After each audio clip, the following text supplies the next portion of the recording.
Yeah, that's something. That's obviously 90 for NIP, I told you. Yeah, I think. Okay, it's 61 to NIP. Yeah, see Yeah. what I see? That's more reasonable. That's more reasonable. Yeah. I think obviously the Astralis games are going to have something to do with it, and I think obviously anytime you have Forest playing well and even Get Right playing well, I think that's going to remotivate a lot of the fan base and a lot of the Counter-Strike fans to start having more faith in NIP, and that's kind of what we have right now.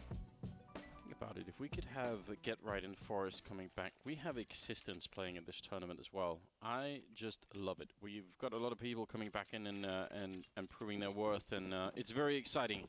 Mousesport's going to be playing on the CT side, NIP on the T side here, Mirage. We're best of one game. They're first in the Legend stage for both of these teams, and it's really important that you win it so you can go on and be invited next time. You also don't have to worry about not going through the minor system. Yes, that is, and that's a huge deal for sure. Looks like we have got a bit of a execute on the bomb site here. Dennis doing nothing on the other side, which is a bit of a shame because that was meant to sell some sort of fake. Now Snacks close range here. The flashbang setup is great, and he's going to pick up one guy carrying the bomb, even getting a chance to reload. He's staying alive for such a long time here and doing everything that's required, even going down. That's just fine as Sonny, Oscar, and Chris going to close out the round, and Mousesports with a beautiful start of Team Ace. Yeah, Team Ace, everyone gets one kill. NIP ran that strategy previously. I think they ran that at Stockholm. Maybe it was earlier in this event where they just sent Dennis up A-ramp all on his lonesome to take a duel, find a fight to have, and Rops just puts him down before he can get anything going on. And obviously the flashbangs slow this hit down. By the time NIP's actually ready to attack the bomb site, there's 4 players here defending, and they've just lost too much. Big win for Mousesports in the pistol round. Deagles are out, so is the scout on Get Right. Not known to be a scouter. No, not exactly, but I actually would like to see... I like it if Get Right is going to come in to this match a little bit fired up, maybe taking a couple of risks. One of those players that is definitely an emotional player, so if he can find a way to pick himself up early on and do a little bit of damage, that would certainly be exciting. I think that bullet was actually caught by the fence there, or by the railing, so that's a bit of a shame. Rez and Dennis are going to be left. Yeah, this whole round's a bit of a shame for NIP. The investment yielding them no results whatsoever. Rez is out, but that's easy for Snacks. And now Dennis moving in towards A. Would love to get just one kill. He's got a lot of space to work with, but no easy shots. And I don't know. There he is. He's been spotted from CT spawn. Communication doesn't come along quick enough, but not a great chance of hitting those shots. 2-0. Mousesports don't lose anybody. No, perfect beginning for them. That is obviously good news being on CT side. When you get, when you get enough grenades and if you can even buy into the double up setup or something like that, if a Mousesports, don't know if they want to, but if they get Oscar and Chris both at one, that's kind of hard to break. I'm not gonna lie. Yeah. Who do you need to get rid of Oscar at this point? Can't exactly invite MSL, can you? So. Oh, the memes. The back. Yep. Well, just around with Glocks, and I think we'll see Chris starting to get aggressive. He's not going to worry about losing this SMG all too much. I want to get some of that bonus money. Lecro, Forest, Rez, and Dennis playing very far back. Part of the reason that went into my prediction for picking NIP, and this has been going on for a while, I've just kind of lost confidence in Mousesports Mirage. You don't like it? Do you have a? Is it just an overall feeling, or have you identified? Is there a specific problem that you? There's not anything specific. I just feel like they haven't been playing as well on it, and over time they seem to have been getting worse on it. This is awkward for Chris. Yeah, kind of an unnecessary mistake. It's not going to cost him the round, but you know. It would have been nice to have the information. Like I said, he's not going to worry about risking an SMG because they have everything they need to still stay in this round. I think this is going to force Rops to play way more passive in that A-bomb side. I think he's kind of got to back up maybe all the way to Ticket Booth. Really use that FAMAS in the range that it has over unarmored pistols. There's no utility as well. So as soon as he spots action, the rotation is going to come back to the stock connector, and then there's no chance of them getting into the bomb site. 3 quick kills for Rops. There's the M4, and yeah, shut down pretty quick. So yeah, losing that SMG, it's just not the biggest deal. And obviously, if you make that push and you find 2 players looking the wrong way and you get a bunch of bonus money, that always puts a smile on your face. NIP gonna have to play around without an AWP if they're ever going to go back to it. For the moment, 5 AKs. Not bad at all. That kind of beginning, Chris taking a bit of a risk. If it had worked out, I mean, apart from the fun of sniping up kills with the MP7. If you apply a bit of pressure early on the CT side, right, it can leave the Ts a bit more worried, right? Maybe they're a bit slower in some of the rifle rounds even because they're worried about some of that aggression. Yeah. Which some CT sides do tend to forget. I think Mousesports actually is one of them sometimes, weirdly enough. But if maybe they've switched that up a little bit. Maybe they are going to try and be a bit more. I think the difference, I don't know if they necessarily forget, but a lot of the power that Mousesports has, as you mentioned, is the op, right? So the more you're aggressive with your rifles on the CT side, the less of a chance someone like Oscar would have to be involved. And they like to do aggression with him as well. Had a small, very, very quick pause for whatever reason, but it's ended. Not a tactical. And here we go. Op is out on Oscar. 2 FAMAs, 2 M4s. Plenty of utility on the NIP side as well. 4th round. First time that NIP have rifles in their hands. Some utility, but not a whole lot. That is going to be a preemptive Molotov to catch the smoke as coming into the window. Kind of a deep play coming out here from Oscar and see if he's going to get the reward that he's looking for. Flashbang is in. Rez will pick up Chris, and he was over at Catwalk. Tried for the flick, but not going to make it work. And Sunny's gone down in the middle. Big return into this round for NIP, and that's in spite of a very dangerous scenario there. That gap in the smoke can absolutely ruin your day, but they're going to stay safe for now and see if they can handle this. This one at 3v5, you really should be winning this round if you're NIP. There are ways to mess it up. I know where Chris J died. He's on the catwalk. I'm just not entirely sure how far out he was swung. That nade almost brings Force down. Well, we've seen that a number of times from NIP. Force is more than willing to take that duel, even with an op. They kind of pre-fire that gap in the smoke. One pop flash design just to wreck that position so you can get some time. Help to neutralize that particular point. Oh, and they're going to readjust over towards the B bomb site. And this is dangerous because Snacks is pushing up and Oscar's going to be here as well. This is the worst possible situation that NIP can attack into. Yeah, really is. And especially because when the shot rings out from this AWP, all their focus... Oh, he falls back. The timing is unbelievable. Snacks is going to get one, but they needed that. Oscar's still doing a good job holding on. 30 seconds, and they're all going to be coming for him. Every single player through the apartment. He misses the first opportunity now. They're down on the low ground. One more missed shot, and Rez cleaning up the round. By the way, he got the kill early in underpass on Chris. I thought it was on... Yeah, I thought it was on catwalk. Yeah, but... I think he actually wanted to make the jump out, but he failed the jump to get on catwalk and fell down into underpass to get picked off.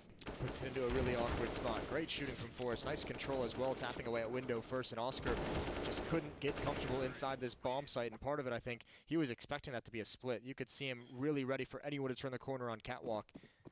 Great job by NIP to overcome that first hurdle. Now they have another obstacle in their face, and that's the double op setup. You mentioned it. Chris J and Oscar bringing out the AWP.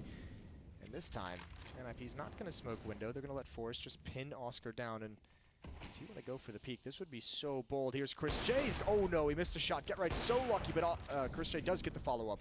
And Oscar's not punished for the peak. Nice aggression in middle with the flashbang over the wall. Yeah, really well done, and probably Get Right's going to be a little bit upset that there was nobody that could refrag any of that. Surprised Chris missed the first shot, but a lot of confidence in his playstyle. Going back for a repeat there can definitely be dangerous, but he made it out. Especially even Oscar peeking in window like that. Yeah. That's a terrifying prospect. Either way, there it is. Well, there Oscar goes back for it. This time they're punished for the repeaks. Rez is backing all the way through T-spawn. Gonna head towards A ramp. You have Dennis set up and ready to go in Palace. Sunny and Rops are going to be the two that are forced to defend this situation. They'll obviously have to smoke a Molotov or force back Chris J, and I think that's kind of the plan. That flashbang doesn't work, though. He's going to get a new angle, but one's already crossed. But Electro, grenade in hand. He jumps just over the shot. He probably should have been dead. 35 seconds now, and they are starting to crunch on that A-bomb side. Robs is there. He's doing very well so far. Sunny almost gets taken out, and Electro, oh my god, that's so incredibly aggressive. Sunny is definitely going to be mad. And now Chris, can he get back into the action? He wants to be there to help out Robs, but he's going to get himself taken down. What an absolutely beautiful round from Lecro right now. A double kill while leading the team and 10 health left. Robs with a headshot, but the bomb is going down, and now it's a 3-on-2 here.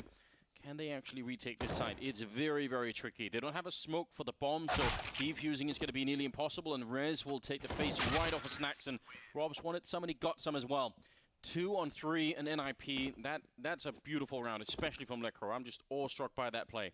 That is really, really cool to see him switched on in that fashion. Chase it down. He gets the damage. He knows he really wants to find that kill, and he knows how important it is, because that puts him in a position to do exactly this. Cut off rotations, and it deletes the player that's closest to helping Rops back towards the ticket booth, and just nice tapping away from Rez. Good skill being shown by these, I wanted to say newer, but they're not really all that new anymore, are they, to the NIP jersey?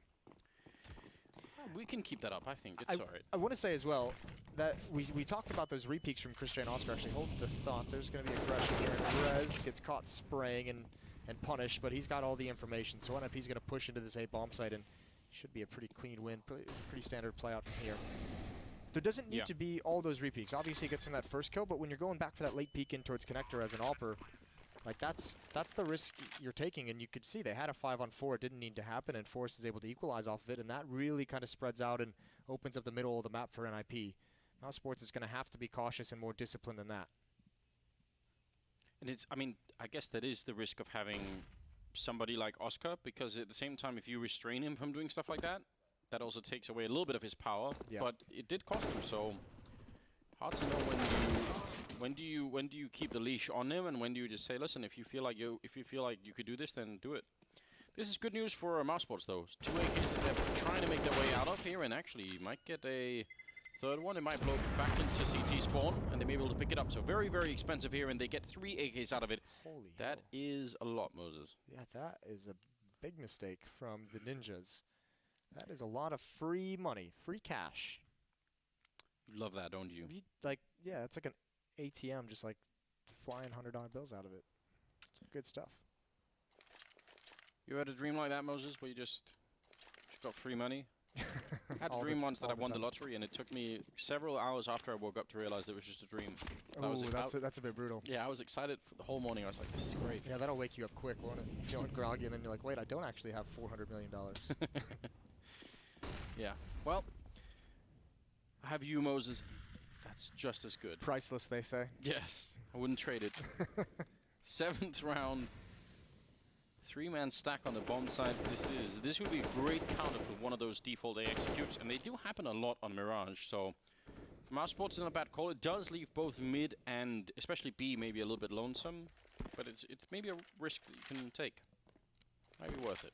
At the moment, it doesn't look like it's going to be of great benefit. Still leaning towards that B bomb site. No one from NIP even close to A, not even watching for pushes. Throwing some late mid smokes. Catwalk in window room. That's going to keep Sunny pinned down. Yeah, Oscar doesn't even have an AWP now. He is kind of an early warning system with the way he's just kind of shoulder peeking on top of that balcony, but that's not necessarily going to do a whole lot. We'll see where he falls back to, and we'll see how soon. Sunny's kind of being held there just by Rez. This is cool. Oscar blind. He's waiting for his moment. He's going to pounce right now. There's the off. He can get double kill. He can, and now he has position. Now he can open up the second front, and everyone goes down. Great play from Oscar. One-man defense, and he wins by positioning.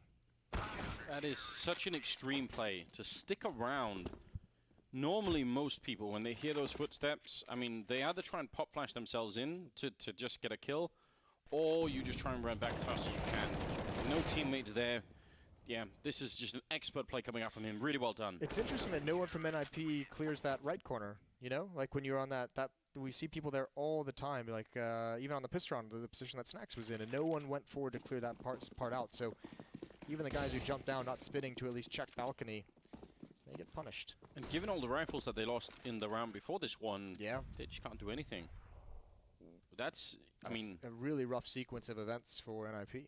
I think NIP were probably thinking, since we're making so much noise running up the hallway here, if anyone is either in the default corner up on the balcony there, or in that position that Oscar was in, they're going to show themselves, right? Because they can hear it coming, and we're throwing all the grenades and everything, so very cool play from him this time.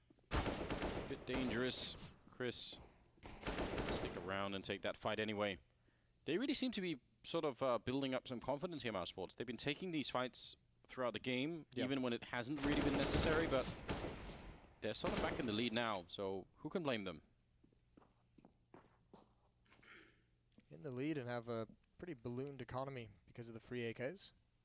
And around against just pistol, where it looks like they're going to get out scot-free. So 5-3. That's an ace on Chris, by the way. I mean, it's... Is it? Oh. Yeah, it was sort of dragged out across the round, and still, it all makes you feel better, obviously. Nicely done, Chris. Yeah, he has, I mean, obviously an Opera throughout most of his career, but he's shown great things with Mouse Sports as an in-game leader and a rifler, and even an SMGer, as we've seen. Either way, NIP is still in a pretty decent spot. 3 rounds, you know, halfway through the half. Yep. Yeah, this is a fine scoreline for everybody involved right now. Don't always know exactly how many rounds you need on Mirage. Sometimes those T sides can be a little bit tricky, but 3 to 5 I think is acceptable. And again, I wouldn't be surprised if we are going to see some sort of default A execute pretty soon for NIP, because it's always worth testing, right? If you do it in the right round where they're holding mid with 3 and there's only 1 at CT spawn, it's not a free round, but it's a good beginning, right? The nice thing about it is that it's one of those kind of tactics that should be able to net you at least a plant more often than not, and then you can kind of see what happens from there and play the post plants. Usually the few times that kind of gets prevented is if, you know, you get stalled out too early, or if there's, you know, a close-up defense that kind of wrecks you. Let's see what they go for, though. They have 1 UMP on res. They've got plenty of utility for anything they want. GetRight's even going to add a smoke into this buy, I would imagine, right here at the end. Not this round, Anders. No, we're going to have to wait a bit longer. B-rush? That would be exciting. They've already set up a bit of a grenade in middle. See if they can hold it on for long enough. That Molotov, if it was a B-rush, would probably slow them down a fair bit anyway. But could be just a delayed one. Oscar last time managed to foil their plans this time. There's the pop flash, but he's actually going to fall back already, and they are right on top of him. He's in so much trouble right here. Close to the corner, taking down GetRight. This is what he's an expert at. He's still going to go down to Lecro, so only the 1 kill and a good closure on him right there. Hiding at the edge. Sunny reeling his position, and more backup is coming. 1 coming in from Catwalk. Very important fight happening out there. I think that's Robs, but Sunny's actually going to steal the kill. That opens it up. Now Robs has a free entry. That's a huge kill for Sunny. And Lecro and Dennis just trying to fight to keep it alive. No bomb plant. They've been fighting all the way through. Lecro hitting 1 more headshot. And now he's ready and waiting. Snacks walking right into it. Quad kill for Lecro.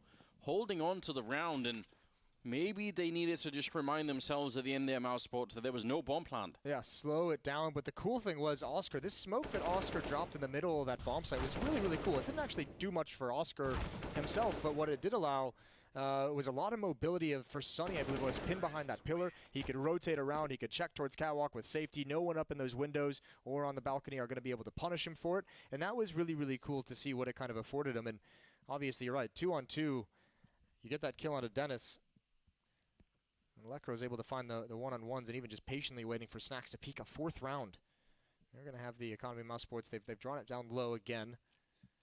Lecro's been great for this team. They talk about him as an in-game leader, but just on an individual level, he's been, you know, we've always been wondering when Lecro was going to step up and find some level of consistency, because I think the first time we saw him really, you know, hit some kind of personal best level was Malmo 2016 with Godsent. Yes. Yeah, that was an insane tournament for him, and then he kind of went quiet after that. Back when Pauf was playing as well, Moses. If you yeah, remember. that prediction went well for you. Listen, he played well for that tournament. That's what I cared about. Another one of those 16% predictions. Listen, he worked that one. That's all that matters. Oh, here we go. This isn't an execute, Anders. This is just going to be a timing hit. Rops is going to throw it over. Now the flashbangs. Sunny looks like he wants to go for a battle. Dennis isn't looking. He adjusts, and it sprays, and it's not good enough. GetRight with the MAC-10 to clean him off. But now they need to get these smokes down. Because it's not an execution, they're paused. They're stopped. Yep, and the longer they wait, the more Mouse Sports are going to be here. Forrest boosted up by a teammate to get that kill on Chris. That's not bad at all. Another boost being improvised here from Mouse Sports, hoping that it's a default plant, because in that case, it would work wonderfully. This one can't. Oh, almost gets the edge. The bomb will go down, but Robs goes up in flames, and 2-on-3 now. Oscar alone as Lecro landing more headshots. He is playing beautiful Counter-Strike at the moment, and Oscar is going to have a lot of trouble doing this. He knows there might be someone flanking him. He's not wrong either. He actually might run right into the waiting arms. Let's get right over on this side. Just where it in waiting with a MAC-10, and Oscar is going to be done for. That's a huge kill. You know, yep. Moses, because you said you should talk about my predictions, and you know make fun of them. There you go. He's come come up with something clever. Yeah, took me a little while, but I actually said when Lecro was let go from Fnatic that I thought Fnatic had made a big mistake in giving away this resource, and I think I still stand by that. I still think Lecro is one of those players that if you had the chance to hold on to him. Now, there may have been some chemistry issues that I don't know about. There may be lots of other reasons, but... I was going to say, the one thing that you never really know is I think players just sometimes thrive better in different environments and lineups, obviously. So, I mean, maybe Lecro doesn't become this player that we're seeing on an AP if he stays in Fnatic, so it's always hard to kind of tell in that sense. Forest, they're not going to get caught off guard by these anti-ecos again. Chris does find the kill, but they don't want to let that AK-47 get salvaged. Molotov actually doesn't do it. They run right into it, and doing Get Right having some struggling, but the Spraymaster figures it out, and there's the SMG. What's that saying? Another man's trash is like another man's gold, or whatever it is. There is a saying like that, but yeah, I don't think that's quite it. You get the idea, though. You get the idea. I think I don't do sayings and I don't do math on stream, Moses. You don't do sayings? Okay. No, you always end up messing it up. I don't know how many times I've tried to say, if it ain't broke, don't try and fix it, and just completely messed it up. You know, if it ain't fixed, then don't broke it. You've been watching too many George Bush speeches. Nice shot from Oscar. Lecro's going to trade him right back. And Sonny actually had to be a little bit careful. They're actually walking right into it. Lecro just on the other edge of that smoke. And, oh, Chris J's going to find him. Surely not. Lecro, got eyes in the back of his head. Great performance. He cracks open middle for the Ninjas. And the defense now, these three players from Mousesports, it's kind of like, guys, how can we figure out how to work together from here on out? Yeah, you're spread all across the map, aren't you? Some fairly ridiculous kills to begin this round with. And, oh, the timing. Get right. He just walks behind Tetris there. Otherwise, he could have had that shot easily, I think, on Robs, who's fallen back into a much safer position. The bomb is over here, and they're going to come through underpass as well. If Rez can make it way into connector, this is such a powerful position. There's no other option as well for Rops. He has to fall back and get into safety. He cannot be inside the bomb site when he doesn't have a teammate watching mid whatsoever, because then you have to worry about ramp, connector, and Palace. So Rops doing whatever he can just to be able to buy time. There's no kits on these Mousesports players. Now he's in a bit of a more committed off angle. Sunny there as well. Good backup, and even Snacks is not that far away. 38 seconds, perfect timing to take down Res. Very aggressive, not waiting for an IP to make their move. Smart play from Robs right here, and this is looking great for the defense. Just going to be Forrest left with 28 seconds. He's going to pull out the pistol, but Snacks is going to be there in time. Good setup there for Mousesports. That actually was not easy to win in that 3-on-3. It looked like NIP had the advantage. I think NIP gave him a little bit of a favor by not just getting into the bomb site. Well, they gave away that they were attacking A far too early before they actually wanted to progress into the bomb site. You could have had a situation with Rez sneaking along that wall quietly and a pop flash in. Those Molotovs really gave it away and allowed Sunny to get into position with Rops. And obviously, it's hard to know when to do that, but NIP, if you're gonna give up your presence in that kind of a situation, you need to be very aggressive into getting into the bomb site. It's the default A, Moses. We had to wait a couple of rounds, but yeah. Well, they've got an op there now. Chris J is holding that, and they're gonna have Sunny as well, and they're gonna have no mid presence. So I'm not sure how well this is gonna go. Hamas, oh, get right, and the grenade is out. Rob's almost walking away too quick for that one. Chris is gonna be down, and now Sunny with the refrag, taking down Lecro.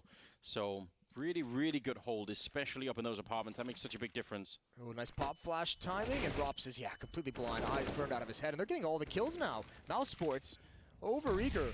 The aggression in towards Palace was great, because you have enough bodies at the A bomb site where if it goes wrong, you can still recover. So, I mean, I really liked that move, but coming through these smokes, again, the bomb site not lost, the bomb not planted. I've got to say, from an NIP point of view, that pop flash into the apartments, that's incredibly hard to do.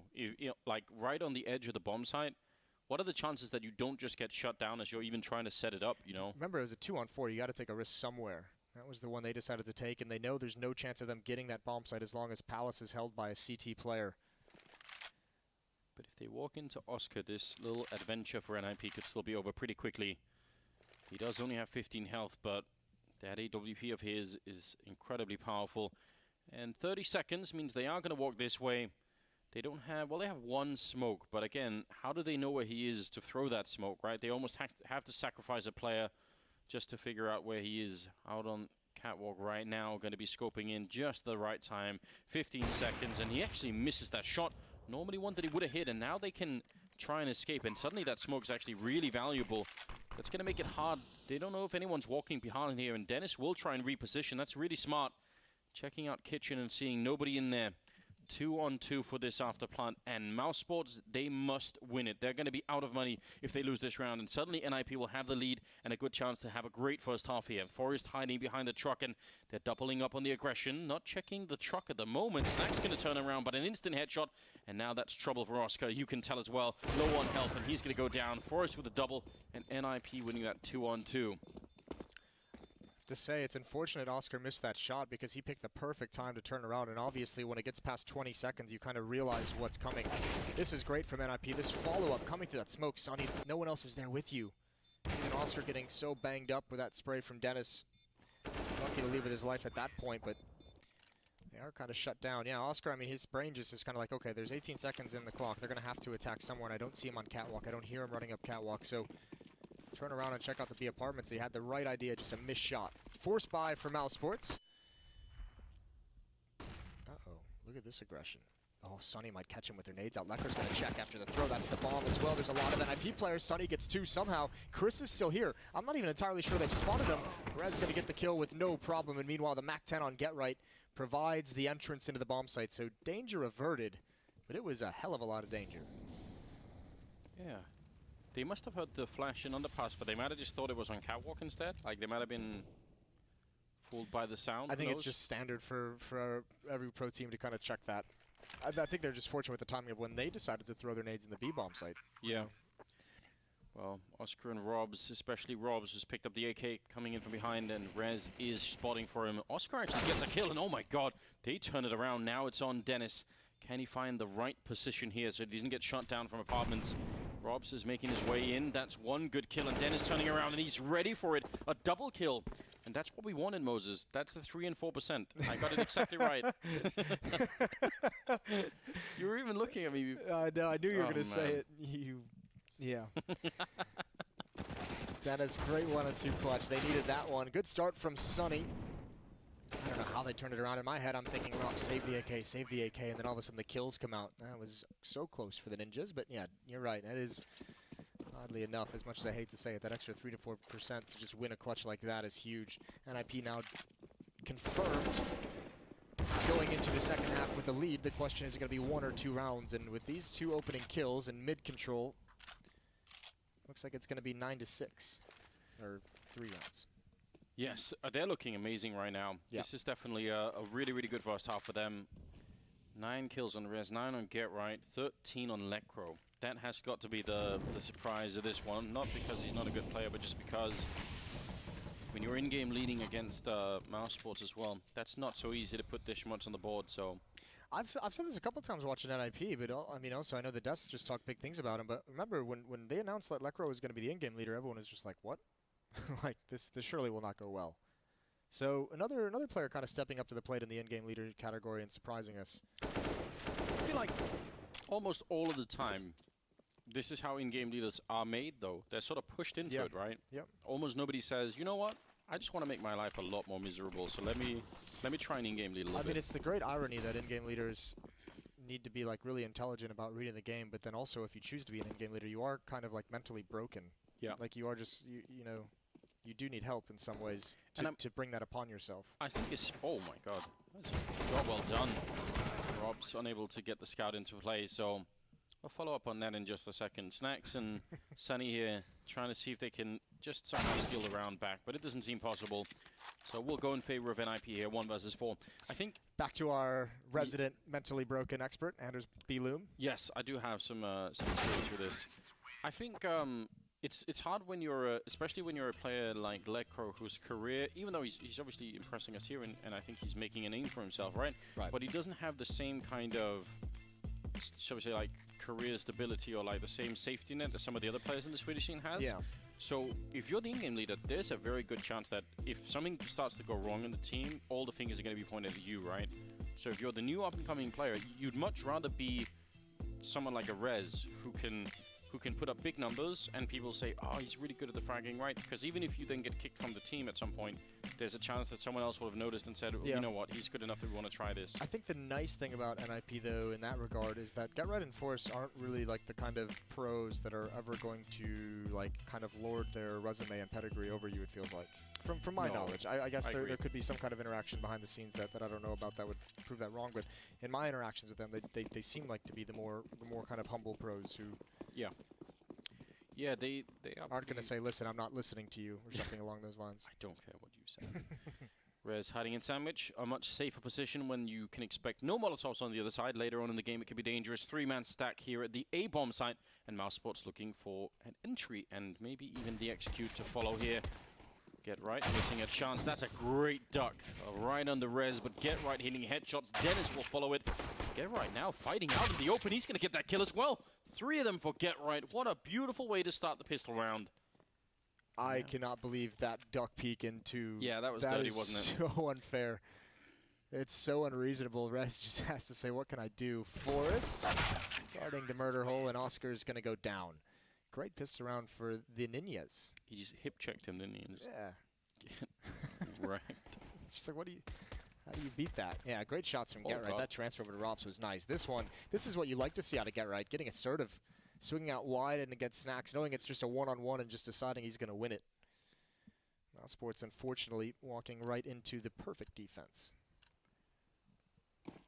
And that's in spite of getting that opening, right? Yeah. Because normally if you get rid of sandwich, especially the player in shadow, that was Dennis that round, would be very exposed. I mean, even Dennis is, if Get Right doesn't get those 2 kills, there's no guarantee that they don't hard check Dennis as well. They might be thinking that's the other side of the crossfire. The fact that Get Right gets 2 kills pulls their attention away. Here's investment from Mouse Sports. Deagle and CZ's in armor. No utility. Just hoping that an IP get careless, maybe go for some peeks in middle. And can you make those deals work? Lekro can be in some trouble here, especially if he gets caught rotating, because Rops and Sunny are about to take some attention away. They want to challenge at the A-bomb site, make some presence known. You can see Forrest is being pulled over. Lekro's backup is farther away. Lekro has not moved. Actually, he does a little bit there, just to the other side. He's starting to try and find some information. Drops down. That's going to be information gathered.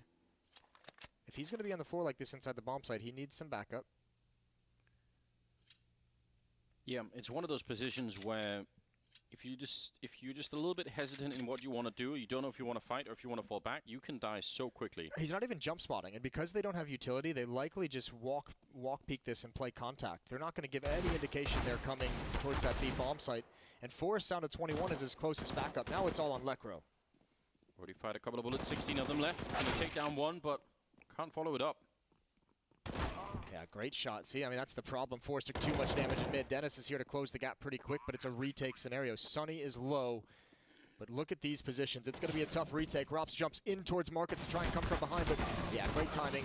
Unfortunately, he just barely missed it. NIP knew they had one more teammate coming, and it's all on Sunny. He's the one in that fight with Forrest early on. 7 HP. He's good, and Get Right doesn't check beneath him, and Dennis doesn't want to challenge. He's low as well. They've got to bring Rez over. This is doable for Sunny. They line up, but swing is way too fast. 11th for NIP, but they take some losses, and the plant's going to help out in a big way. That was very close as well, the bomb plant. That could have got horribly wrong. I must say, that was a genius move from Robs. I don't think I've ever actually seen that. He was sort of waiting for them to come out of the left-hand side of kitchen, or and then just jumps right in there. That was very well done. I don't think it would have worked because they spotted him, but it certainly could have, again, like, if there's 2 players coming out that exit, one of them continues going on to the other bomb site, and the other one has to go back to market to check if they don't have, I think it was Get Right being the third player. player. But he could even just jump back out again. Yeah. So, like, he could just as a way to waste time. It could get be weird, yeah. Really annoying, right? What a recovery from NIP that almost gave away that round. 11-6 now, and we are back to not really much. And Get Right on the auto shotgun again. He has no mercy left in him, does he? I love it. Through the years of the big, NIP collapse, he's just lost his last shred of humanity. He's come out on the other side. He's become a monster. I mean, we don't have NBK in the major, so someone's got to pick up the mantle of using the weird guns. Yeah, I want NBK back as well. I need to. Ooh, he's going to go investigating. That's not a shotgun kind of fight. A little bit of damage, puts him on notice. Yeah, I don't know what kind of shells they put in these Moses. If it had a slug in it, it could probably work at that range. If it was just the pellets, I doubt it. Maybe he's skeet shooting. Well, this time there's a B lane. So Force is over on Catwalk, Dennison, Window, Electro in the B bomb site, so it's got right in res. And it almost feels like they have a few upgraded pistols and they have the utility, but I almost feel like they're just hesitant because they know they have to go right at a shotgun. I was going to say, what is the logic here? We just heard that weapon that's incredible against the no armor. Let's try and fight it. And we'll sort of see the results here. They're just getting absolutely chewed up. Yeah, we have no armor. This weapon gives the most bonus money. Let's go right at it. It's at close range. So brutal, isn't it? Yeah, it's fun though. 15 kills for Get Right. Tied up with Dennis. They've both overtaken. Lecro is still at 14 and is still doing a remarkable job. On the other side, Rob's at 13 and so is Sunny. It's not like they're really lacking the kills right now. Some of these rounds have really been incredibly close. So even if it's 12-6 right now, it's a slightly deceptive scoreline. Actually, Mouse Sports could have been much closer than they are right now. It's that back-breaking 6-1 run to end that first half that really gives NIP this lead. That's a really brutal sequence for Mouse Sports. 12-6, small technical timeout. We did just get Snacks dropping from the server, so he'll be right back. Yeah, we've got Bot Bert. Bot Bert instead. That's a name and a half. Yeah, and the bots in CS:GO don't really are really completely dysfunctional, aren't they? Bring back the pod bots. Exactly, the Fragomatic. Yeah, you ever want to see the shotgun used at full effect? Yeah, exactly. Headshots all the way up long on Dust 2. No chance at all. Yeah, we miss those, don't we? I feel like we're getting, we're in the age of artificial intelligence, Moses, as you well know, because I tell you about it all the time. I feel like you have artificial intelligence. Yeah, I'm one of the early experiments, and it's all gone wrong, hasn't it? But we should be able to get, slightly better bots. They obviously can't be better than players, right? But because then, I'm talking about in matchmaking. The Dota ones are pretty good, I hear. Yeah, but I mean, if you wanted to create that, then you could never beat a Counter-Strike bot, right? We've all run into the spin botters, and that's a good point. Well, I mean, you'd like them to operate within the parameters of reality in the game, right? Okay, maybe that could work. Maybe they can't see through walls, and it's more fair. Yeah. Yeah, but the Dota one is definitely fun. Yeah. They had what, like 5? That was like Elon Musk's experiment, I believe, wasn't it? Didn't he like build them or something? He had something to do with it. Maybe he just tweeted it. I think he's part Maybe he's part of the OpenAI circuit that does it. Okay. And Elon is one of those people that care very much about AI safety, which I'm on that train too, Moses. All right, let's not go too deep down this rabbit hole. No, we'll save that. We've got the technical timeout. We can do it. We do have a technical timeout. I read a whole book on it and everything. Super intelligence? Yeah. There you go. That's where Elon has all of his stuff from, Moses. Yeah? Yeah, it's a Swedish scientist called Nick Bostrom. It's a very, very good book. You should check it out. If you care about the future of humanity at all, you should do that. Welcome to the Counter-Strike Major. If you care about humanity, read this massive book. We've got to prevent it all from happening. We've all seen Terminator. We know where this ends. Oh, Terminator was such a good movie. It still is, isn't it? It's kind of shocking.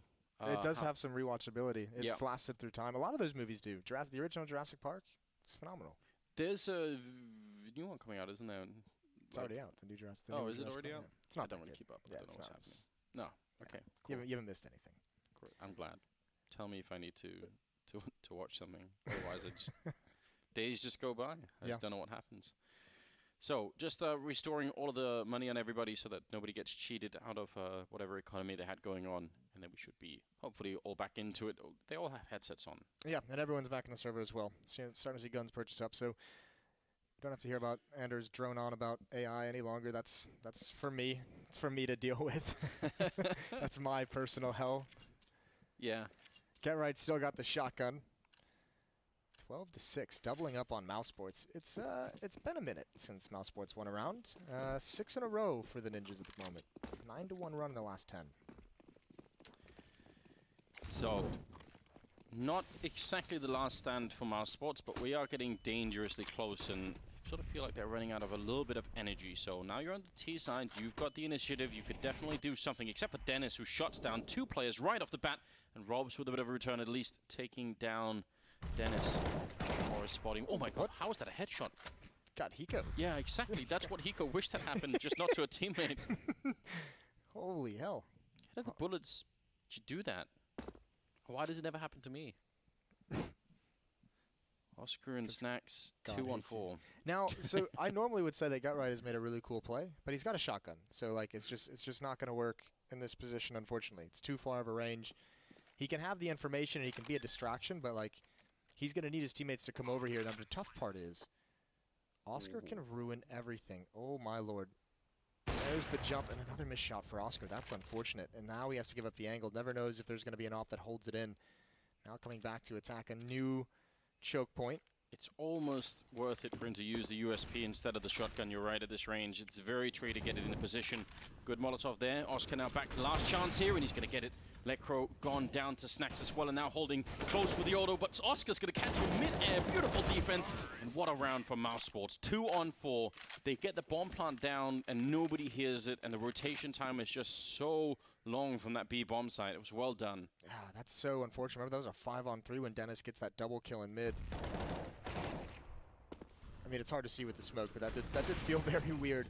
Nice shot from Oscar there at the end. He even finds Gutright jumping up on top, trying to take out his teammate.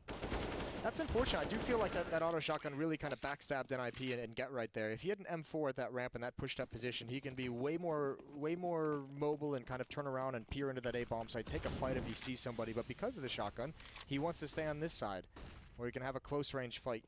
It just doesn't pan out for him. They find that smoke very suspicious, and these Gutright on the other side. They feel like something might be up. I think that was Rob's holding down there, and he doesn't really want to challenge it. He's also playing alone, so it would be risky. What do they do? Got mid control, being very cautious, waiting for a follow-up peek from somewhere. Forrest is in the ladder room just waiting. Some standard spam in towards connector.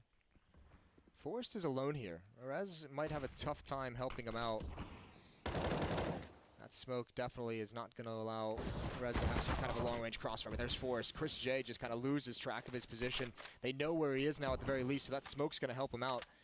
But Snacks is on the other side, and he loves playing with that. Oh my god, the flashbang, and Forrest just holds down the trigger completely blind. Snacks tries to make his way in, and somehow NIP is having no problems with this. It looked like Mouse Sports was at least going to be able to find some entries, and they've got none. Even backing out of his vision, good adjustment from Oscar, but you got to feel like this is all said and done. Yeah, I mean, well played on Forrest for the first kill. That second one, you just let Jesus take the wheel, and Oscar now hoping that he could find maybe a way into a bomb site. I don't even know what 15 seconds. Might just want to try and find a way to end it. Forrest gets the triple. Steals the AWP. He also is using the M4A1 Moses. One of the last, a rare species the of people. Holdouts, yeah. Nice shooting there, Chris. Obviously a 3-1. That's just fortunate. Snacks, I think, got lost in that smoke. He kind of got caught on the lip right by the box and couldn't get in. Not that it would have mattered if Forrest is holding the trigger like that, but yeah, a little bit of luck goes the way of the ninjas, and that's a reset. That's a harsh reset. You have Oscar with money, but everyone else is broke. The opposite of rich. I was waiting for it. So, 6-round gap here. I don't know. They're hitting some good shots, Mouse, but when you look at the scoreboard, this doesn't feel like a team that's really losing. Doesn't feel like they should be getting smacked around the way they kind of are, does it? Like, all the frags are so close on both sides. I mean, there's no one player on either team kind of running it up, but it looks like there's so... I mean, that means there has to have been so many, like, 1v1 and 2v2s and stuff like that in these. Yeah. It's kind of wild to think about. Definitely a much closer game than it seems here on Mirage. But it is still looking good for NIP. Dennis with 17. We asked him to step up like 3 or 4%, Moses, right? But he's done way more than that. He's playing a great game right now. A lot of credit to him for doing it. And a good Molotov to slow them down. Doesn't even explode the chairs, Moses. First is still alive. Yeah, adamantium chairs. They're so dramatic when they make like this crazy noise whenever they explode. It's like a tree screaming. Yeah. All right. Mouse Sports playing around the world. All right, at Forest. Here's where that M4A1 might hurt him, and he's doubled up with Lecro, so I mean, screw it. They actually go back. I can't keep up anymore. I don't know what the logic is. Do you think they're trying to confuse someone, or do you think they're just having a laugh, telling a joke? It could be. Maybe they're hoping that, you know, that you're trying to analyze it all the way through. Like, let's make these guys talk about us running in a circle for a little bit. There's no utility. Is Chris completely bought up into this? He bought a P250 in light armor, so he only has $450. So I don't know if maybe... That's odd. Yeah, that is odd. I really can't explain it. Because no one else bought anything.